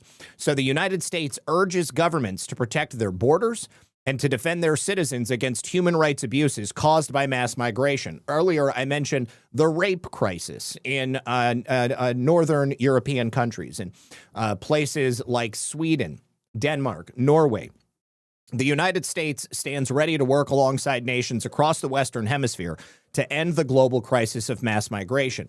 In the UK specifically, they call them Asian rape gangs. Now, they're Pakistani rape gangs. They're Muslim rape gangs. They come in, they get a toehold, and then they exploit the young British girls in these communities. And once they get into the police force, once they get into local government, they do as much as they can to cover this up because they don't see these children as human beings. They see them as a tool to exploit. So mass migration must end. This move by Marco Rubio is now going to penalize the governments of countries that are supposed to be allies of us, but who are clearly allowing this mass migration to happen so that it disadvantages the people of those nations. And then at times maybe even causes them to want to leave and makes them feel as if the country is too far gone. So very happy with Marco Rubio on this decision right here. Now, we also have a tragic case in Connecticut. A mother and her boyfriend have just been charged with killing a child. And now they're facing additional criminal counts because they also committed food stamp fraud. Because even after that child had been murdered, this mother and her boyfriend continued to collect food stamps in the name of this little girl, even after she had been murdered. Now, the most tragic part of this killing is that In large part, her death occurred as a result of starvation. So this is a report coming from WFSB. The woman, Carla Garcia, and her boyfriend, Jonathan Nanita, were charged in New Britain court with multiple fraud-related offenses connected to SNAP. Now, Garcia is the mother of the deceased little girl, Jacqueline Mimi Torres Garcia. Her death has been ruled as a homicide, and the Department of Social Services investigators said Garcia had been receiving SNAP benefits for her household since October of 2020. Now, those benefits were still active at the time Garcia was arrested for the murder of her own daughter. Now, police later contacted the Department of Social Services, which found that Garcia had continued receiving benefits for Jacqueline and her 4 other children. Investigators determined that Jacqueline likely died in September of 2024, over a year ago, and it was months before SNAP renewal paperwork was submitted. Now, in January of 2025, and then again in August of 2025, Garcia allegedly failed to report that Jacqueline was no longer part of the household. She also failed to report that her daughter had been murdered by her and her boyfriend. She also failed to disclose that Nanita was even living with her. Of course, when you have 2 adults in the household, then you have to take both of their incomes into account. Don't know that this guy was working, but certainly he was an adult that was living there. Now, DSS also found that Nanita had been receiving his own SNAP benefits beginning in October of 2024, while also claiming that he was homeless. DSS had determined Garcia's household would have received fewer benefits, of course they would have, from January through October 2025 if the accurate information had been provided. Investigators also said that Garcia and Anita signed paperwork acknowledging they could go to jail for providing false statements. DSS concluded that Nanita improperly received $2,886 in SNAP benefits and that Garcia was aware of it. Receipts and surveillance allegedly showed both defendants using Nanita's EBT card, sometimes without him present. Garcia now faces charges including conspiracy to commit first-degree larceny and 2 counts of giving false statements. And Nanita is charged with first-degree larceny and 2 counts of committing false statements as well. Now, a separate report from WSAW details the homicide investigation aspect and the grim findings that authorities determined took place inside that home. Police said an anonymous tip in October of 2025 led to the discovery of Jacqueline's remains, which were in a container outside of an abandoned home. The medical examiner ruled her death was a homicide, likely caused by child abuse and starvation. Both Nanita and Garcia were arrested, and Garcia later told police her daughter had died back in September of 2024. One of the most tragic and horrific stories I've read in recent months. I am 100% in favor of throwing the book at people who engage in this type of behavior. You're going to charge her with the murder. You're going to charge her with the conspiracy. You're going to charge her with the defrauding. You're going to charge these people with as many different things as you possibly can. And I hope that these people end up in prison for the rest of their lives. They don't deserve to see the light of day ever again. Hold on, got to get past this. For you right now at 6, the mother of 11-year-old Jacqueline Torres Garcia and her boyfriend Jonathan Nanita, both charged in Jacqueline's murder, are now charged with lying to the state about their SNAP benefits. Let's get right to your chief investigative reporter Sam Smink. She's joining us tonight with some new details on this case. Sam. Mark, after Carla Garcia and Jonathan Nanita were arrested for Jacqueline's murder, police informed Department of Social Services investigators. Investigators say a check of their SNAP benefit system found the 2 were lying to them. At the time of Carla Garcia's arrest in October 2025, DSS says Garcia had been receiving SNAP benefits for herself. And look how fat she is. She's obviously well fed, but she starves her 11-year-old child to death. Jacqueline and 4 other children. But police say, based on interviews and evidence, Jacqueline was likely killed in September 2024. After her death, investigators say Garcia continued to submit SNAP renewal forms on at least 2 occasions, where she failed to say Jacqueline was no longer a part of the household. She also did not report that her boyfriend, Jonathan Nanita, was a part of the household. Investigators say Nanita himself had been receiving SNAP benefits since October 2024, claiming to be homeless. They say he received $2,800 in benefits he was not eligible for, and that Garcia was aware of this. Both Nanita and Garcia signed paperwork with SNAP that said if they were lying, they could face up to 20 years in prison and pay up to $250,000 in fines. Among their murder charges, Garcia is now charged with conspiracy to commit larceny by defrauding a public community and 2 counts of giving false statements. Nanita is charged with larceny by defrauding a public community and 2 counts of false statements as well. Your chief investigative reporter, Sam Smink, Channel 3 Eyewitness News. So yes, obviously, she and her boyfriend are going to spend the rest of their lives in prison. They deserve to spend the rest of their lives in prison. Now we have a win coming out of a district court. Judge Vince Chabria has ruled that ICE officials can now access 6 categories of basic personal information. They're going to be able to share the address, citizenship status, immigration status, phone number, date of birth, and Medicaid ID, all with ICE in an effort to arrest and remove every single illegal alien or people who have lied about their immigration status in one form or another. Now, this Medicaid information pertaining to illegal immigrants will be given to ICE and customs enforcement officers beginning next month. The ruling comes after 22 Democratic states had originally sued to stop the government from sharing this information in July, which was granted while the case played out. Now, of course, these states can still appeal the ruling, but they're not going to be successful. The order approved an agreement between the Centers for Medicare and Medicaid Services and the Department of Homeland Security that was reached back in July. This agreement allowed ICE officials to access the personal data of the 79 million Medicaid enrollees, which includes all of the information that I had said earlier. What's so ironic about it is that these states, at the same time they were suing to stop the government from handing this information over to ICE, they were also telling people that illegal aliens don't qualify for Medicare or Medicaid, when everybody knows that they were receiving it the entire time. Now, Judge Vince Chabria has ruled that ICE officials can now access all of this information, saying the sharing of such information is clearly authorized by law and the agencies have adequately explained their decisions. Beyond the basic information discussed above, the policies are totally unclear and do not appear to be the product of a coherent decision-making process. Now, the order is limited to migrants known to be in the country illegally, and it comes because these 7 blue states already allow migrants to receive state funds through their respective Medicaid programs, but not federal ones.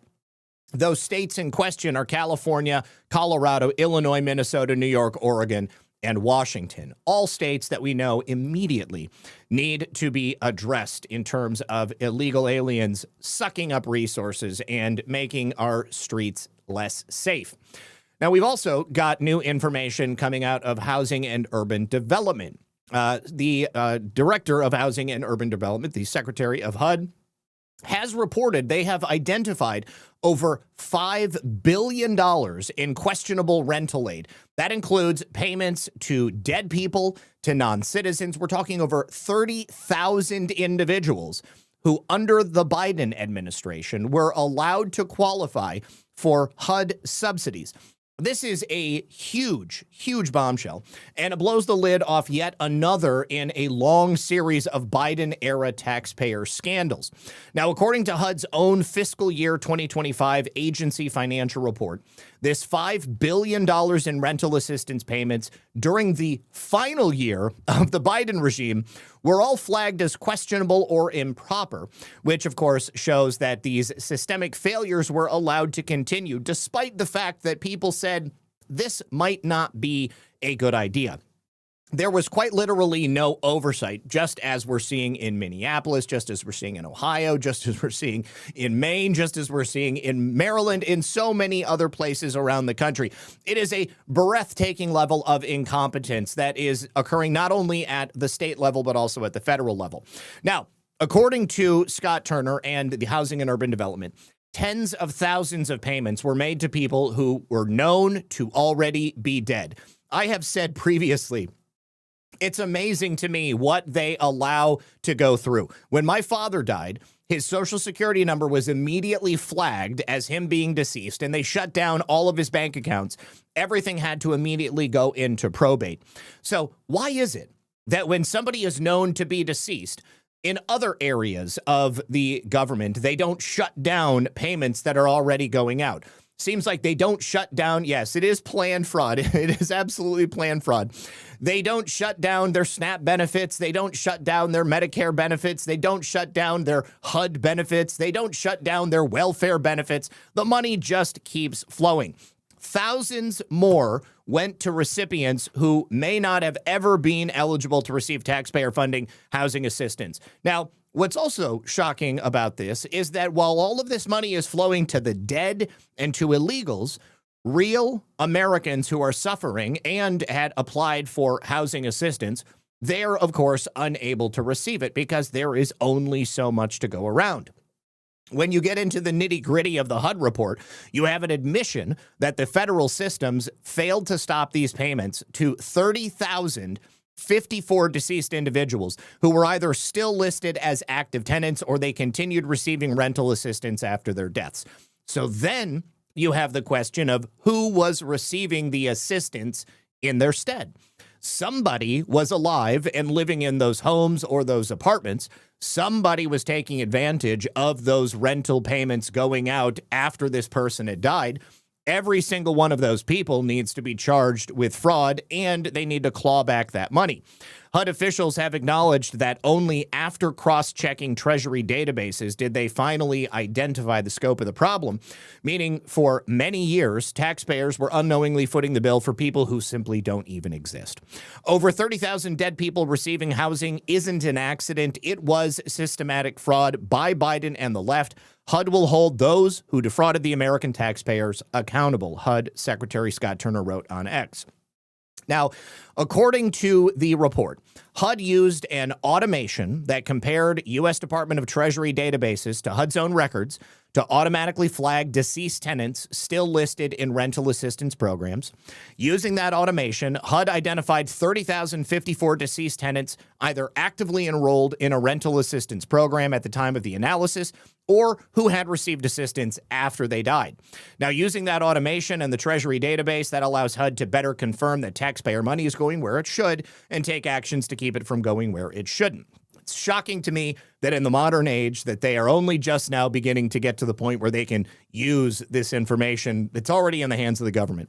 So the report further states that $5.8 billion in rental assistance payments were flagged for serious eligibility concerns, including payments tied to incomplete or missing tenant documentation, inability to verify citizenship or lawful eligibility, weak or non-existent cross-checks with federal databases, years-long failures in internal controls, and oversight. Again, there was literally no oversight that was going on. Thank God for Scott Turner.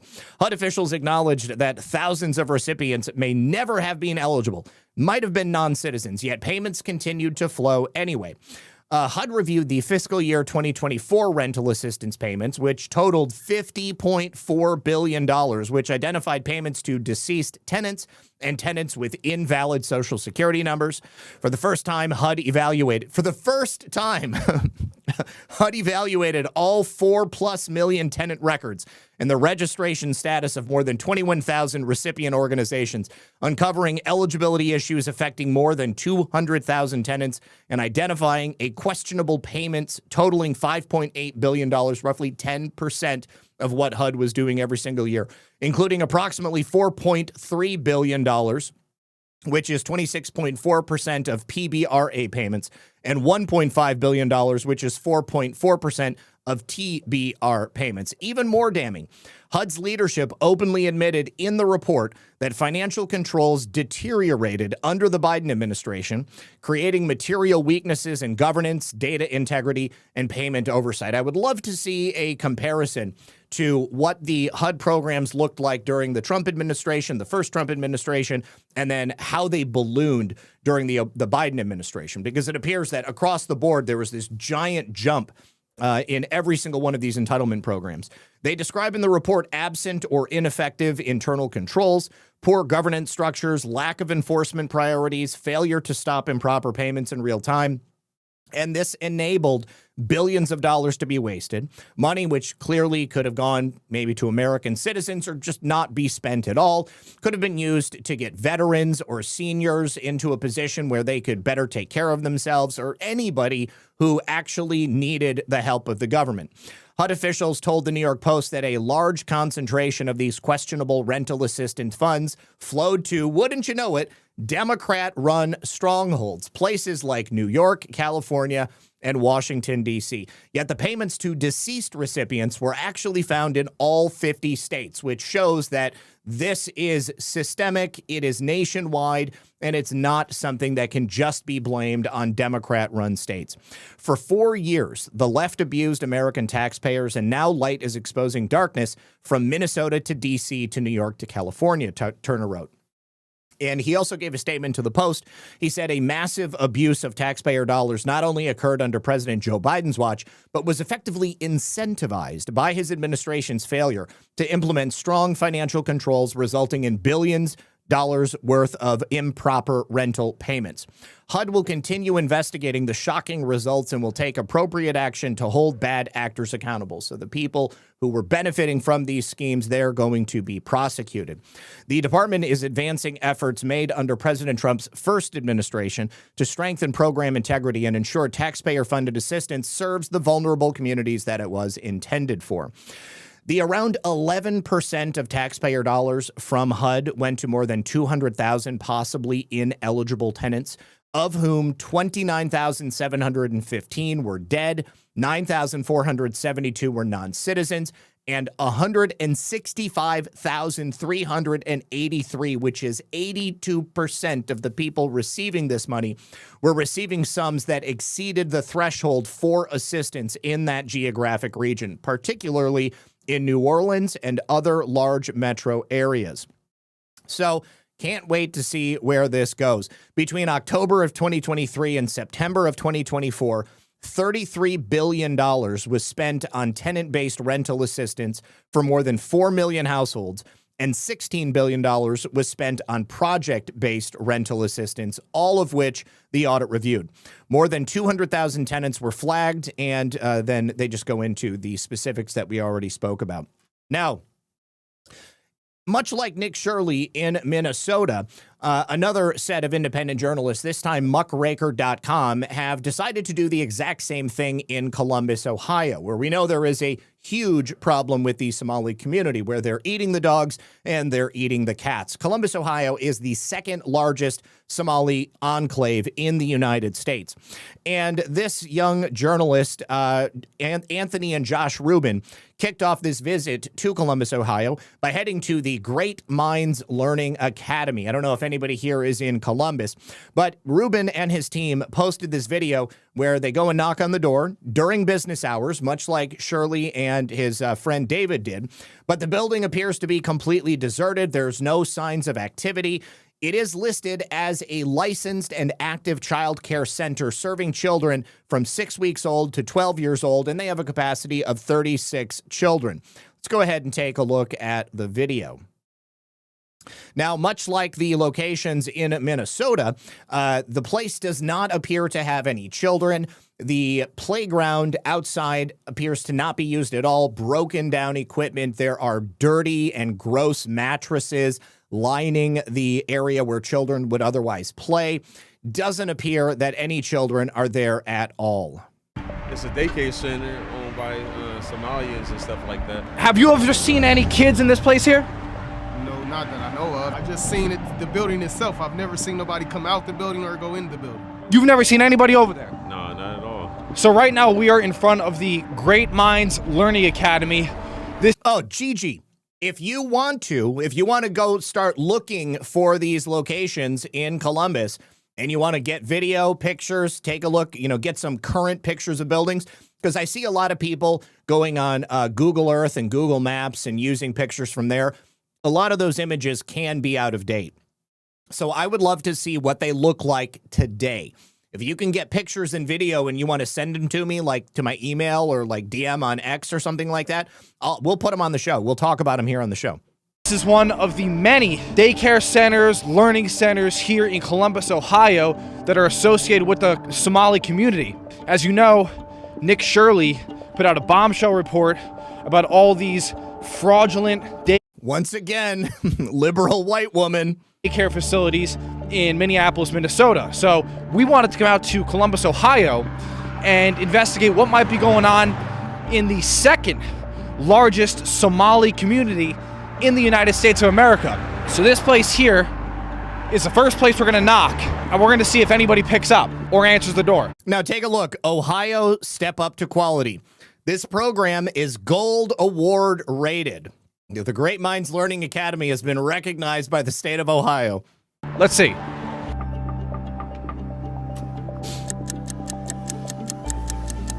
Nobody home. So it's locked. We're ringing the doorbell here. Knocking on the door. Nobody's picking up. So we're not sure what the hell's going on here, but we're gonna get out of here. Now there's somebody over there. How you doing, sir? I'm sure you see the reports over the weekend about all the daycare centers in Minnesota. We just wanted to see what was going on. Did you know anything about this place here? It's a daycare center owned by Somalia. Now take a look at this. These guys are brothers keepers.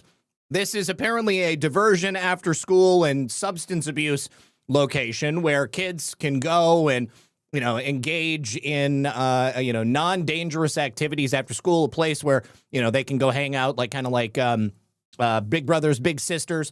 But these guys are actually doing the work. They've actually got people at a real location where kids can go and hang out, and they're probably not even asking for anything. Shelter, mentoring, mental health, transitional something or other. But yeah, these guys are actually on the job, so good up on them. And stuff like that. Do you ever see any kids there? No, because they use the back door, so I won't know if they is. They use the back door. Yeah, I never seen nobody come in here, but they use the back door.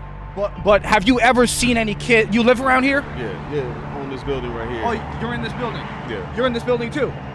Hey, let me ask you, have you ever seen any kids in this place here? No, not that I know of. They use the back, so I've never seen nobody come out the front. Now, they're assuming they use the back because when you look around back, like I said, there's dirty mattresses, there's trash, there's a playground that's clearly not being used in quite some time. Never seen anybody over there? No, not at all. I just seen it, the building itself. I've never seen nobody come out the building or go in the building. So we came to the back, just like those guys suggested, and there's nothing here. There's a couple of nice-looking cars, though, I'll tell you what. Keep poking around, but there's so many of these centers to go to. We're just getting started. So we're going to go around the city. We're going to go to a few more of these places. We're going to see if we can get anybody to talk to us. To my knowledge, they have not yet been able to find anybody willing to talk to them. They also have not been able to find any daycare centers that have any children at them. Now, here is another Somali child care center from Columbus, Ohio. When they show up, a Somali is actually present, and they start recording each other. Let me go back to the beginning. Today I'm showing you 161 Childcare in Columbus, Ohio. And as you can see, it does not look like a childcare center at all. It is locked. It says it's open. There's a little desk right there, but the ceiling's all falling out and stuff like that. And if you come around back, you can see that this place is just a total dump.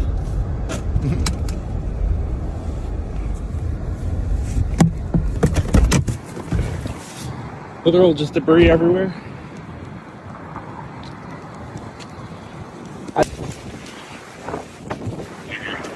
This is a question. How do you enroll? How do you enroll your children here? You can't do that? No kids? So how can I enroll my children? It says you get public money through. You get public money through Ohio. You get money through the state of Ohio. This is a money that gets.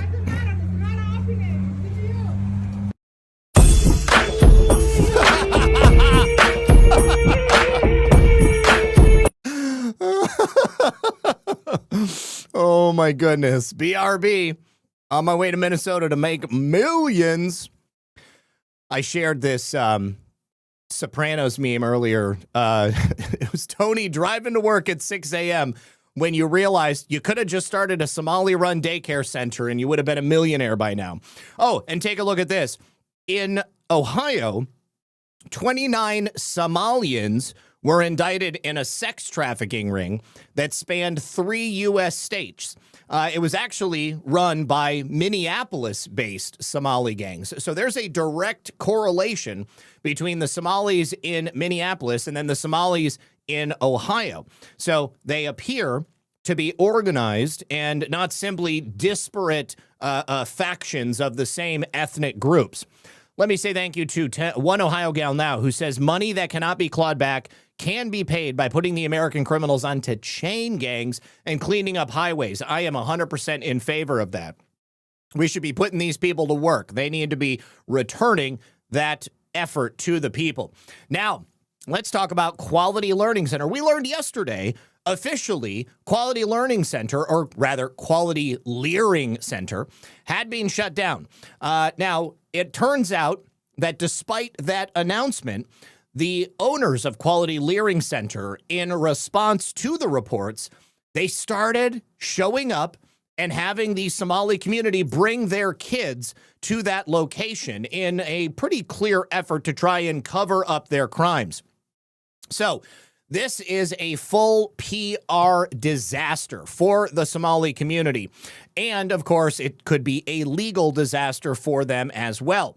And if you'll remember from yesterday, this report by Nick Shirley and his local contact, Dave, they had uncovered in a single afternoon no less than $110 million in fraud just by going to these Somali-run daycare centers, home health care centers. There were plenty of trucking businesses as well.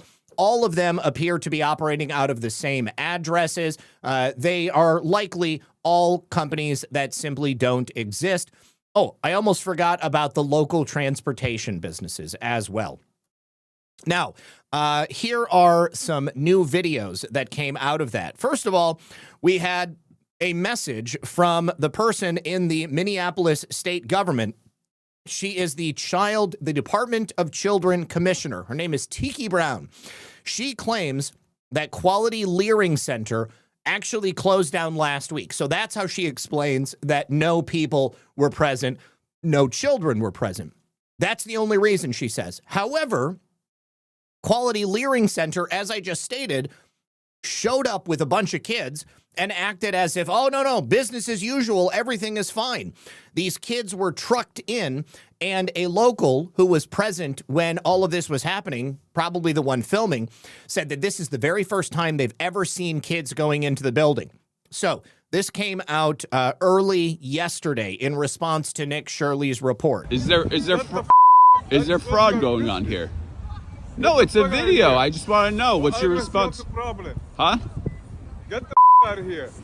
What's your response to the allegations? Is there fraud going on here? And is there children? That's all. Don't harass me for here. We are aware of a video that's being circulated that has... Wow, look at all those cars. When Nick and Dave showed up, there were no cars in the parking lot. There was obviously nobody in the building. And there 100% were no children present. So listen to her explanation. Gained local and national attention about child care centers in Minnesota. While we have questions about some of the methods that were used in the video, we do take the concerns. Some of the methods, they used publicly available information that was provided by the state of Minnesota from their own website, which, by the way, Minnesota also shut down yesterday so that people like Nick Shirley, other intrepid citizen journalists, could no longer go onto the website and download the information so that they could go do their own investigations. Full stop. They just cut off the flow of information. That the video raises about fraud very seriously. Each of the facilities mentioned in the video has been visited at least once in the last 6 months as part of our typical licensing process. Now, let's just assume that she's being honest there. They're going to schedule a site visit. So on the date that a visit is scheduled, of course, they're going to show up with as many kids as they're licensed to have. They're going to put on a little song and dance, a little mammy, make it look as if it's business as usual. Of course, we have kids. They're here. We're having a great time. I'm feeding them food, the same food that you are paying me money to feed them every single day, $5 a kid. And then as soon as the site visitor leaves, they're like, go on, Hakeem, Mohammed, Assad, get out of here. Go back to your homes. The parents show up. Maybe they're even hanging out in the back room, just waiting for the site visitor to leave. And in fact, our staff are out in the community today to visit each of these sites again so that we can look into the concerns that were raised in the video. So I won't go into any detail about whether or not any of these have any open investigations. I will share that our team was notified that Quality Learning Center closed just over a week ago. And I believe the details that were given at that time were around space concerns. Space concerns. Okay, so a week ago they shut down. So then why in the hell on the same day that you're covering for them are they showing up with dozens upon dozens of kids and all of the parents' cars are still sitting in the parking lot? Because you know at a place like this, they don't employ 1, 2, 3, 4, 5, 6, 7, 8, 9, 10, 11, 12. I count 12 cars in that picture. There are not 12 adults that would be working at this place on any given day. You'd have maybe 3 or 4 adults who might be working on site for all of those kids. There's no way. Those cars are there because the parents are not leaving. The parents are there with their children to help provide cover for the Quality Learing Center. And that's what was shared. The previous one I mentioned that had been closed some time ago was Mako. Miko. Okay. All right. So, yeah, she's full of shit. She is covering for this clear, obvious fraud, which has been taking place. Now, also, once again, kind of flying in the face of her answer that the Quality Learing Center shut down a week ago, wouldn't you know it, the son of the owner of Quality Learing Center also showed up to do his own press tour. He was giving interviews in front of the Quality Learing Center. And he said, well, the reason there were no kids when Nick Shirley stopped by is because they don't open until later in the day. They only provide daycare later on in the afternoon, like when all of the parents are home from work. That doesn't make any sense. But take a look at this. Say to Nick Shirley, the YouTuber, if he was standing in front of you right now. What would you say to Nick Shirley if he was standing right here? You know, that guy's a Democrat.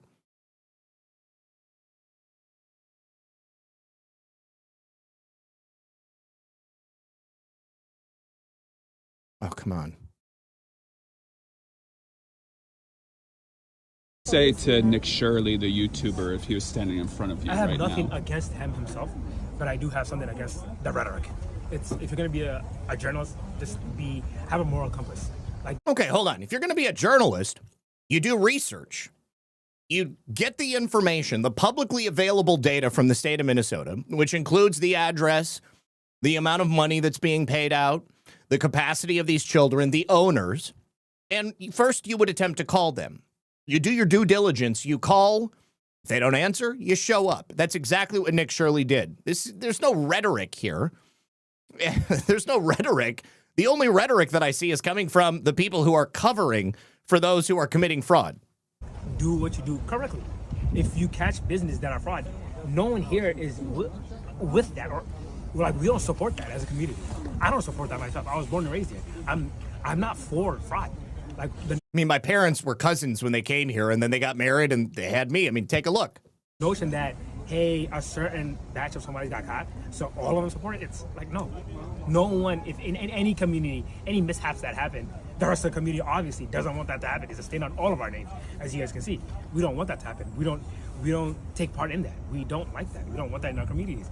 But just to say, hey, a certain company got caught, so they must all do it, and I feel like that's what he's doing. I'm not a fan of that. That's not what he's doing. What he's attempting to do is to go to the businesses which are pulling in millions of dollars per year and do the due diligence that I had previously suggested a journalist would do.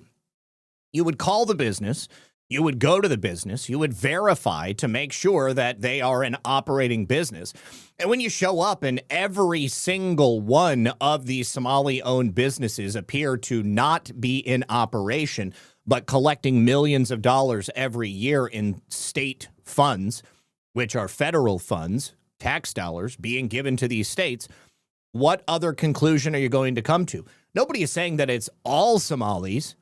It's just a hell of a lot of Somalis that are engaging in the fraud. 10 p.m. may not be your typical daycare hours, Yep. so can Yep. you explain why it is that The you operate during the these reason hours? for that is we're after school hours. So most of our clients, not most of our clients, all of our clients is after school hours. So schools earliest dismissal would be 2:15 to 2:30ish, and the latest dismissal would be up to like 4:30ish, 4:40ish. So that's when our kids come to us. We don't have anyone in the morning. We deal with only parents and clients that come to us after school.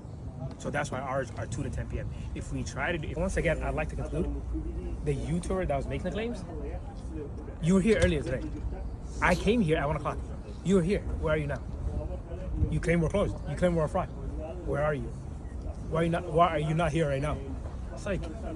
Well, perhaps an answer to that is Nick Shirley has actually come out and said that there is now a bounty on his head in the Somali community in Minneapolis. People are actually gunning to do physical harm to him. So it's no longer safe for him to just be out there operating. Now, if this is an after-school program designed to teach and enrich and help kids learn, you might want to spell learning correctly. Just saying. You're trying to put out a certain message about a certain group. I'm not going to make that claim. I don't want to make that claim without me knowing him personally, but that's what it seems like he's doing from his front. Where are you right now? He was here earlier.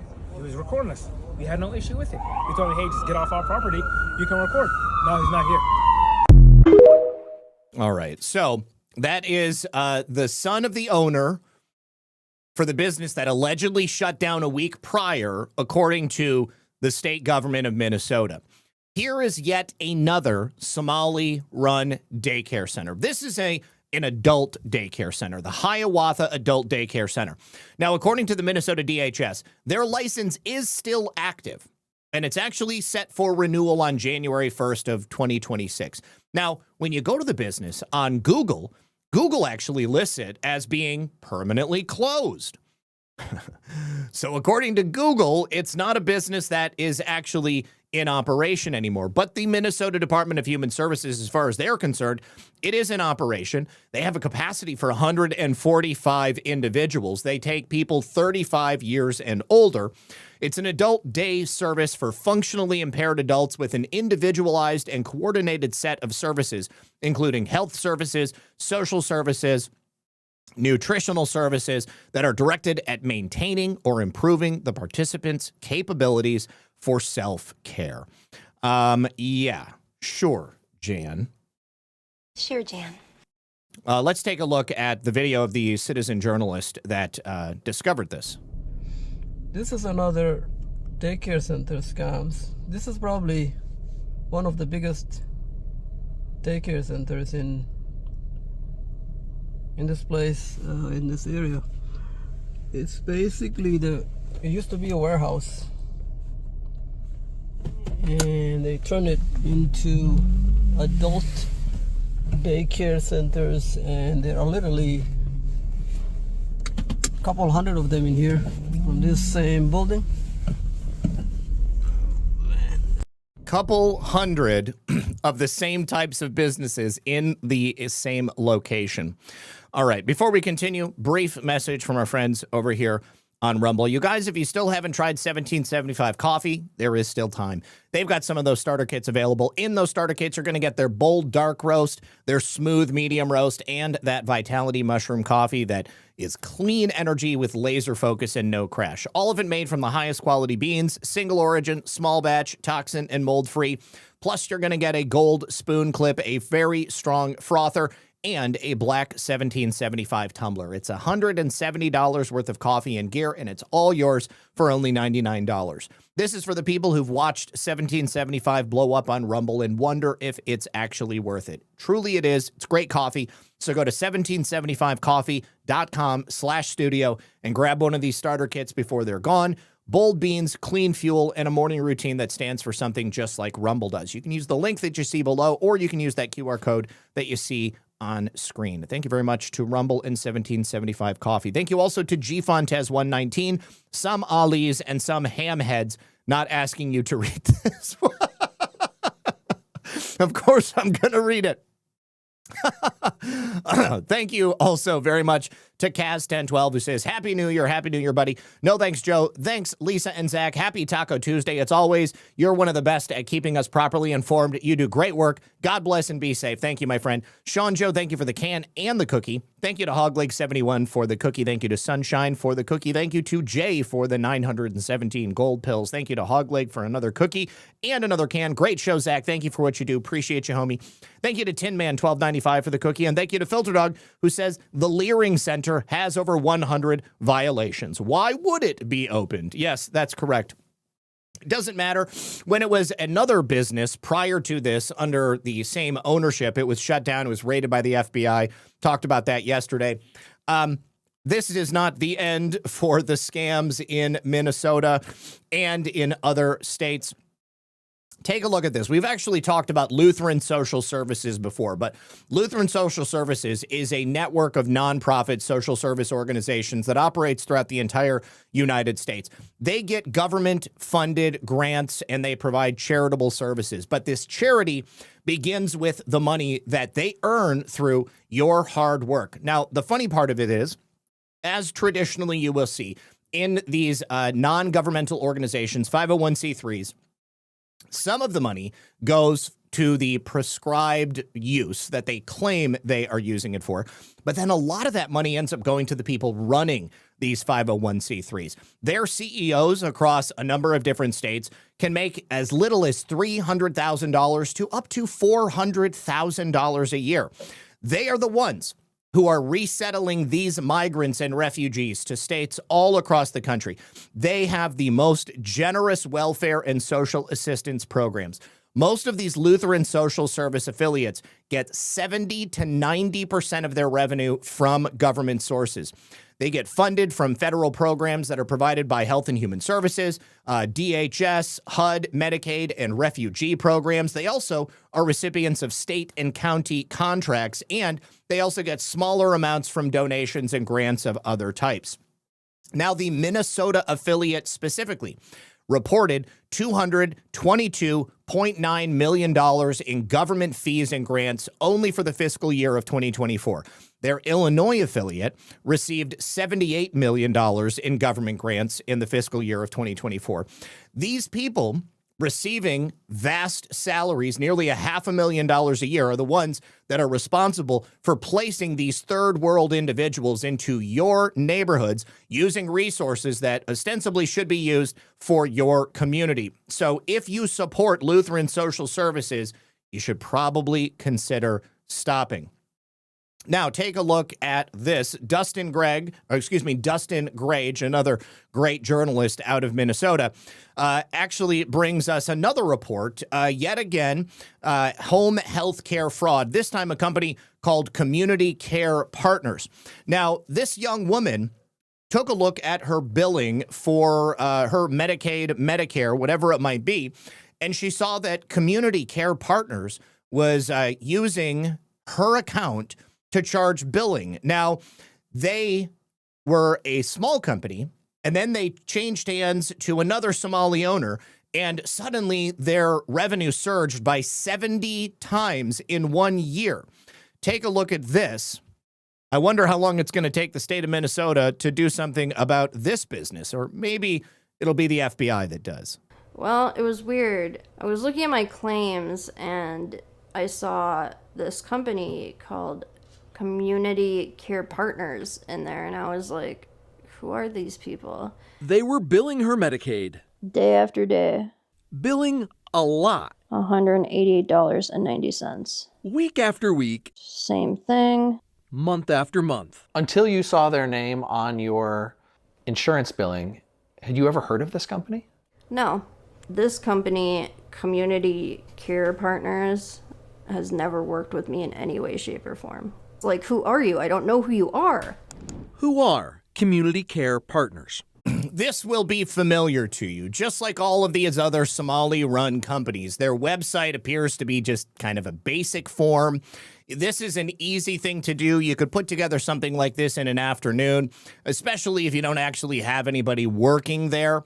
A single individual could create this website and it was immediately used as a conduit for fraud. This is almost even more ingenious than the other websites we've seen, because you as an individual or as perhaps a recruiter working for community care partners in the Somali community, if you get your hands on somebody's information, you go right to their website, you make a referral, and you give them everything they need to know to start billing somebody like Miss Hammerschmidt. Their website says they provide ARMS.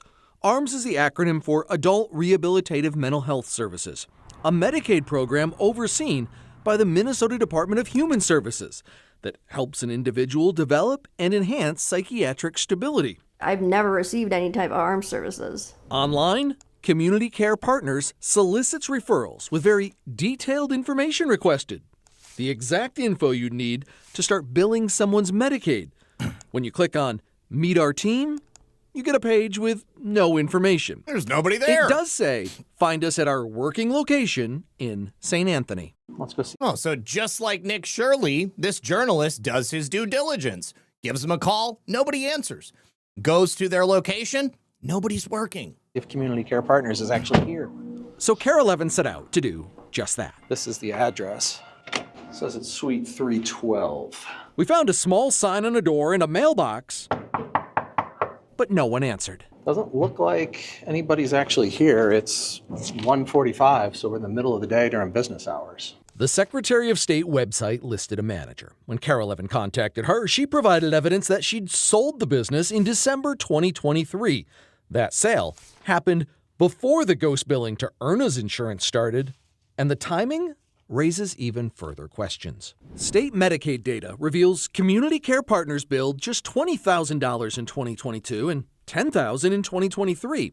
However, in 2024, under new ownership, the company's Medicaid billing didn't just grow, it exploded by nearly 7,000% to more than $700,000.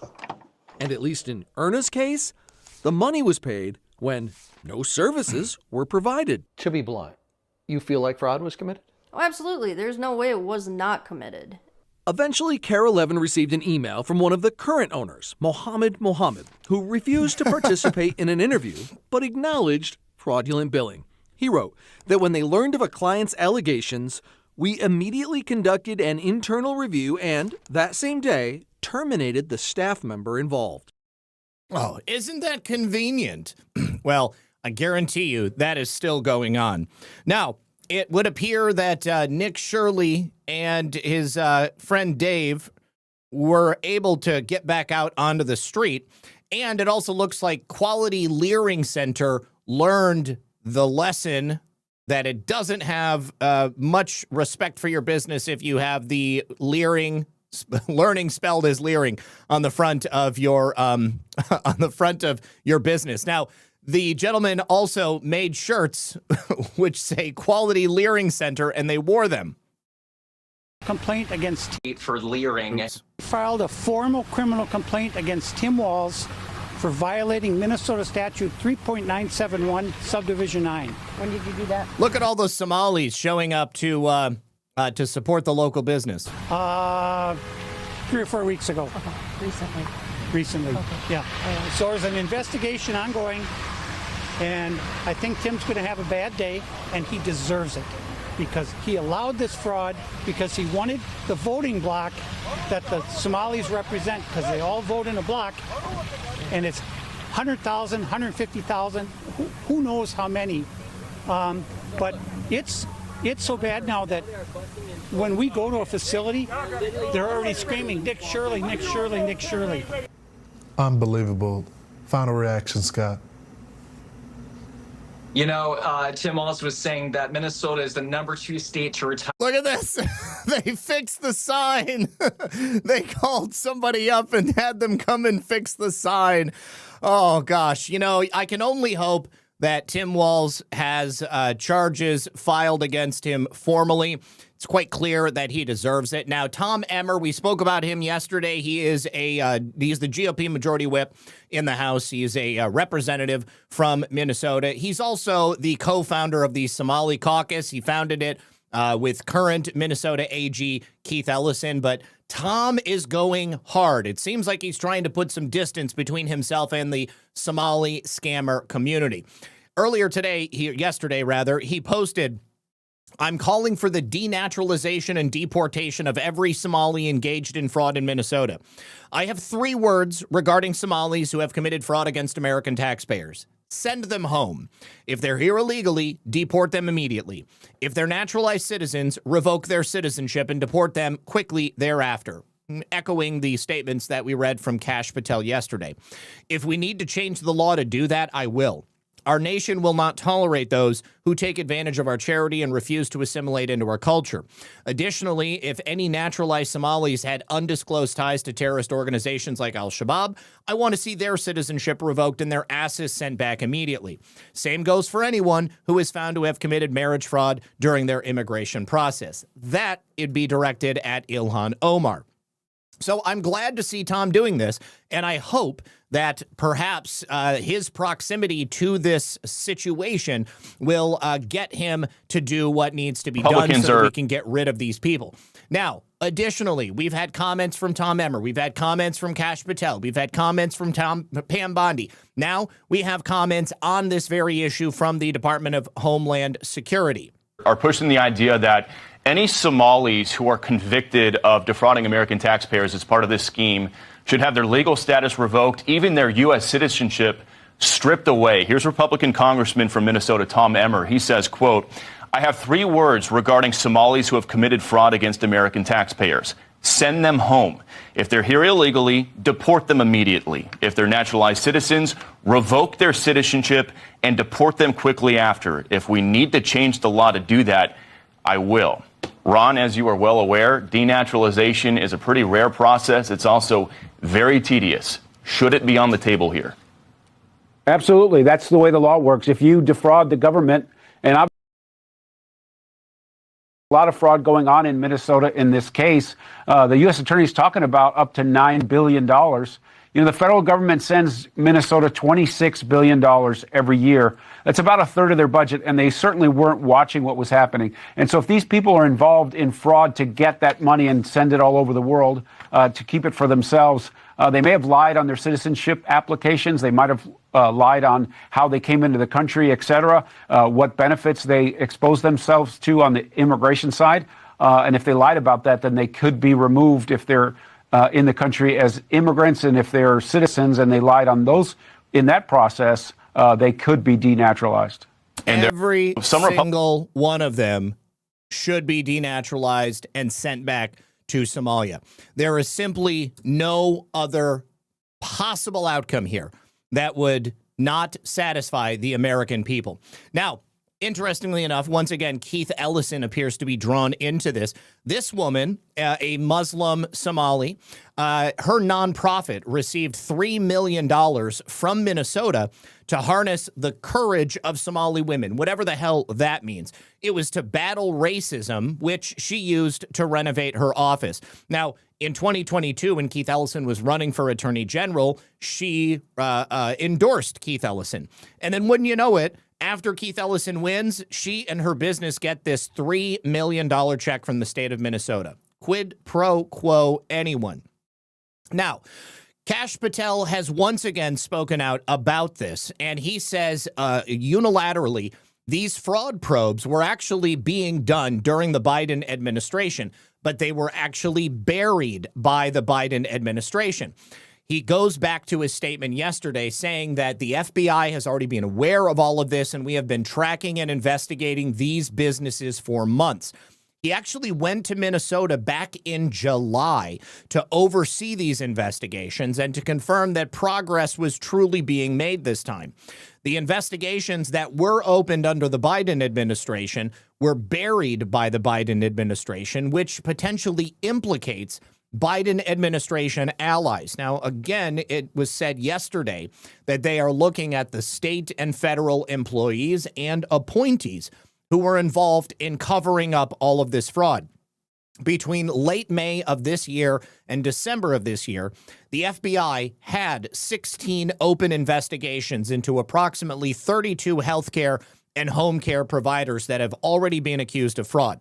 It's being described by Kash Patel and the FBI as massive joint investigations, including the Health and Human Services Inspector General, the Medicaid Fraud Unit, the IRS, postal inspectors, the Minnesota Attorney General, who is total shit. I wouldn't count on his help, the Minnesota Department of Education, and other agencies with investigative power.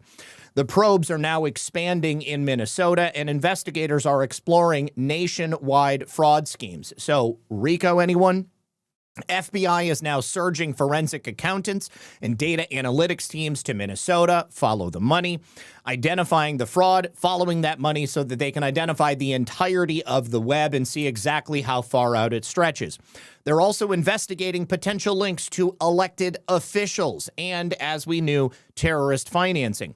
The potential criminal violations include public corruption, fraud, cyber fraud, healthcare fraud, home care fraud, money laundering, and, of course, the investigations include the federal nutrition programs that we already knew about because those are the only people who have been successfully prosecuted thus far. These investigations include the daycare facilities that Nick Shirley exposed and exploring links to alleged fraud involving the federal nutrition programs. The Feeding Our Future probe exposed, of course, as we know, an alleged $250 million fraud scheme that these people obtained using federal funding during the COVID for nutrition programs, but almost no meals were ever served to any starving children. It's alleged that the monies were laundered through multiple entities to enrich the participants. Those people have been convicted. There are still others who are on trial right now. 78 were indicted, 57 convicted. 2 were found not guilty among the group, but the investigations continue. Now, I don't know about the claim made by this account, but I certainly thought that it would be worth continuing to track after today.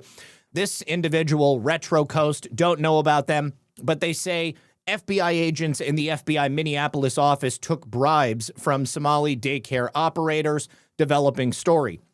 Now, if this is true and Retro Coast is going to continue to report on it, obviously I want to follow it and I want to see where it goes. So I just wanted to put it on your radar because if the FBI was involved in this, Kash Patel is out there. They have huge teams that are operating right now. He just said that the Biden administration buried these investigations. That would mean that the FBI in Minneapolis, they would have been investigating this stuff. If they are involved in covering it up, obviously I want to see these people convicted, indicted, and then convicted. Now, also,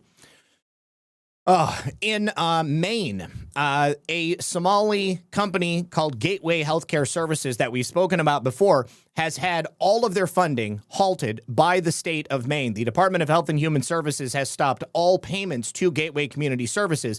This is after a third audit has been released showing overpayments of more than $1 million. I'm pretty sure that Gateway Community Services is the same company where the guy was running for elected office in Somalia, and he was actually funding warlords in Somalia so that he could then take power and then basically control a militia. The Department of Health and Human Services has stopped payments to Gateway Community Services.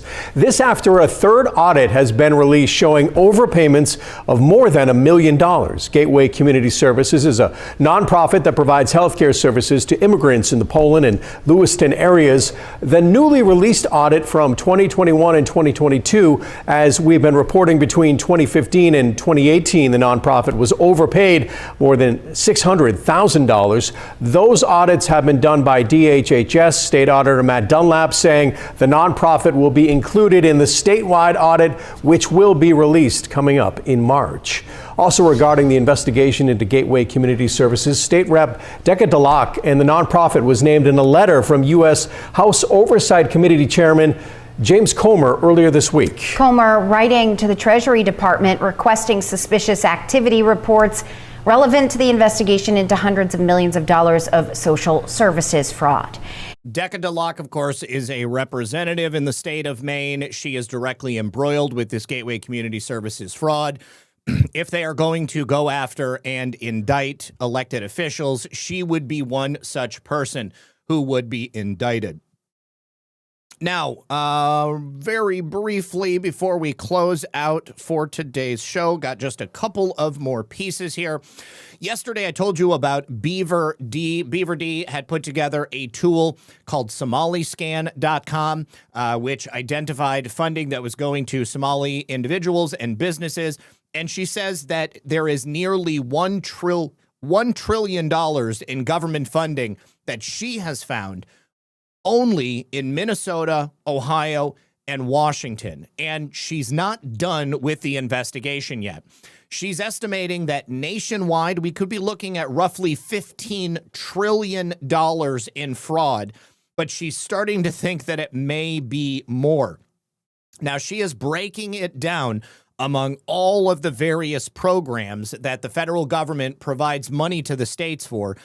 And as you can see, she's only so far been able to compile it for Minnesota, Ohio, and Washington. And that is nearly $1 trillion among those 3 states alone. So she goes through and she's been detailing all of her findings. I would once again suggest that you follow Beaver D if you want to keep up on this investigation. Again, you can also visit SomaliScan.com to look for this information for your state, or if you just want to drill into the states that she's talking about here. Also wanted to show you a better picture of Nick and David wearing their quality Learing shirts. 1-800-FRAUD. Oh, my goodness. That is so funny. I would totally wear a quality Learing shirt right there. All right. Now, let me refresh this so we can get it up. All right. Now, this is a woman who is commenting on daycare voucher fraud in her state. She used to be employed with the state of Massachusetts, and she was one of those people who was supposed to do site visits. Now, the state of Massachusetts has barely come up in this conversation. However, she says that it definitely needs to be looked at. My entire FYP today has been Nick Shirley, Somalis, and daycare fraud in Minnesota. And now it's starting to slowly transition to Ohio and similar fraud. And I keep commenting in comment sections, but I'm just gonna... Gandalf, you want to know the juice that I got 3 different vape carts here. I've got blue raz lemon. I've got blueberry cherry and raspberry lemon. This is Keto Bar Flavor Adjust. You can switch between the 2 flavors or mix them up. And then probably my favorite, sour mango pineapple. Delicious. Make a video now that this similar fraud happens here in Massachusetts. I used to work for early intervention, and when I had an appointment to service a child who went to a daycare that received vouchers, I was never let in 100% of the time. Never let in. I was either not let in or no one would come to the door. And then since I didn't service that child, I did not get paid for my time because early intervention is part of the Department of Public Health. And there was one time when someone from a daycare that received vouchers did actually come to the door, and they told me that the child wasn't there. So then I had to contact the parent, and the parent assured me that they dropped their child off that morning, but I wasn't let in. So similar fraud happens probably across the country, but I know for a fact from working for early intervention that it does happen in Massachusetts as well. Of course, it's happening in every single state where they could possibly engage in this stuff. It is happening.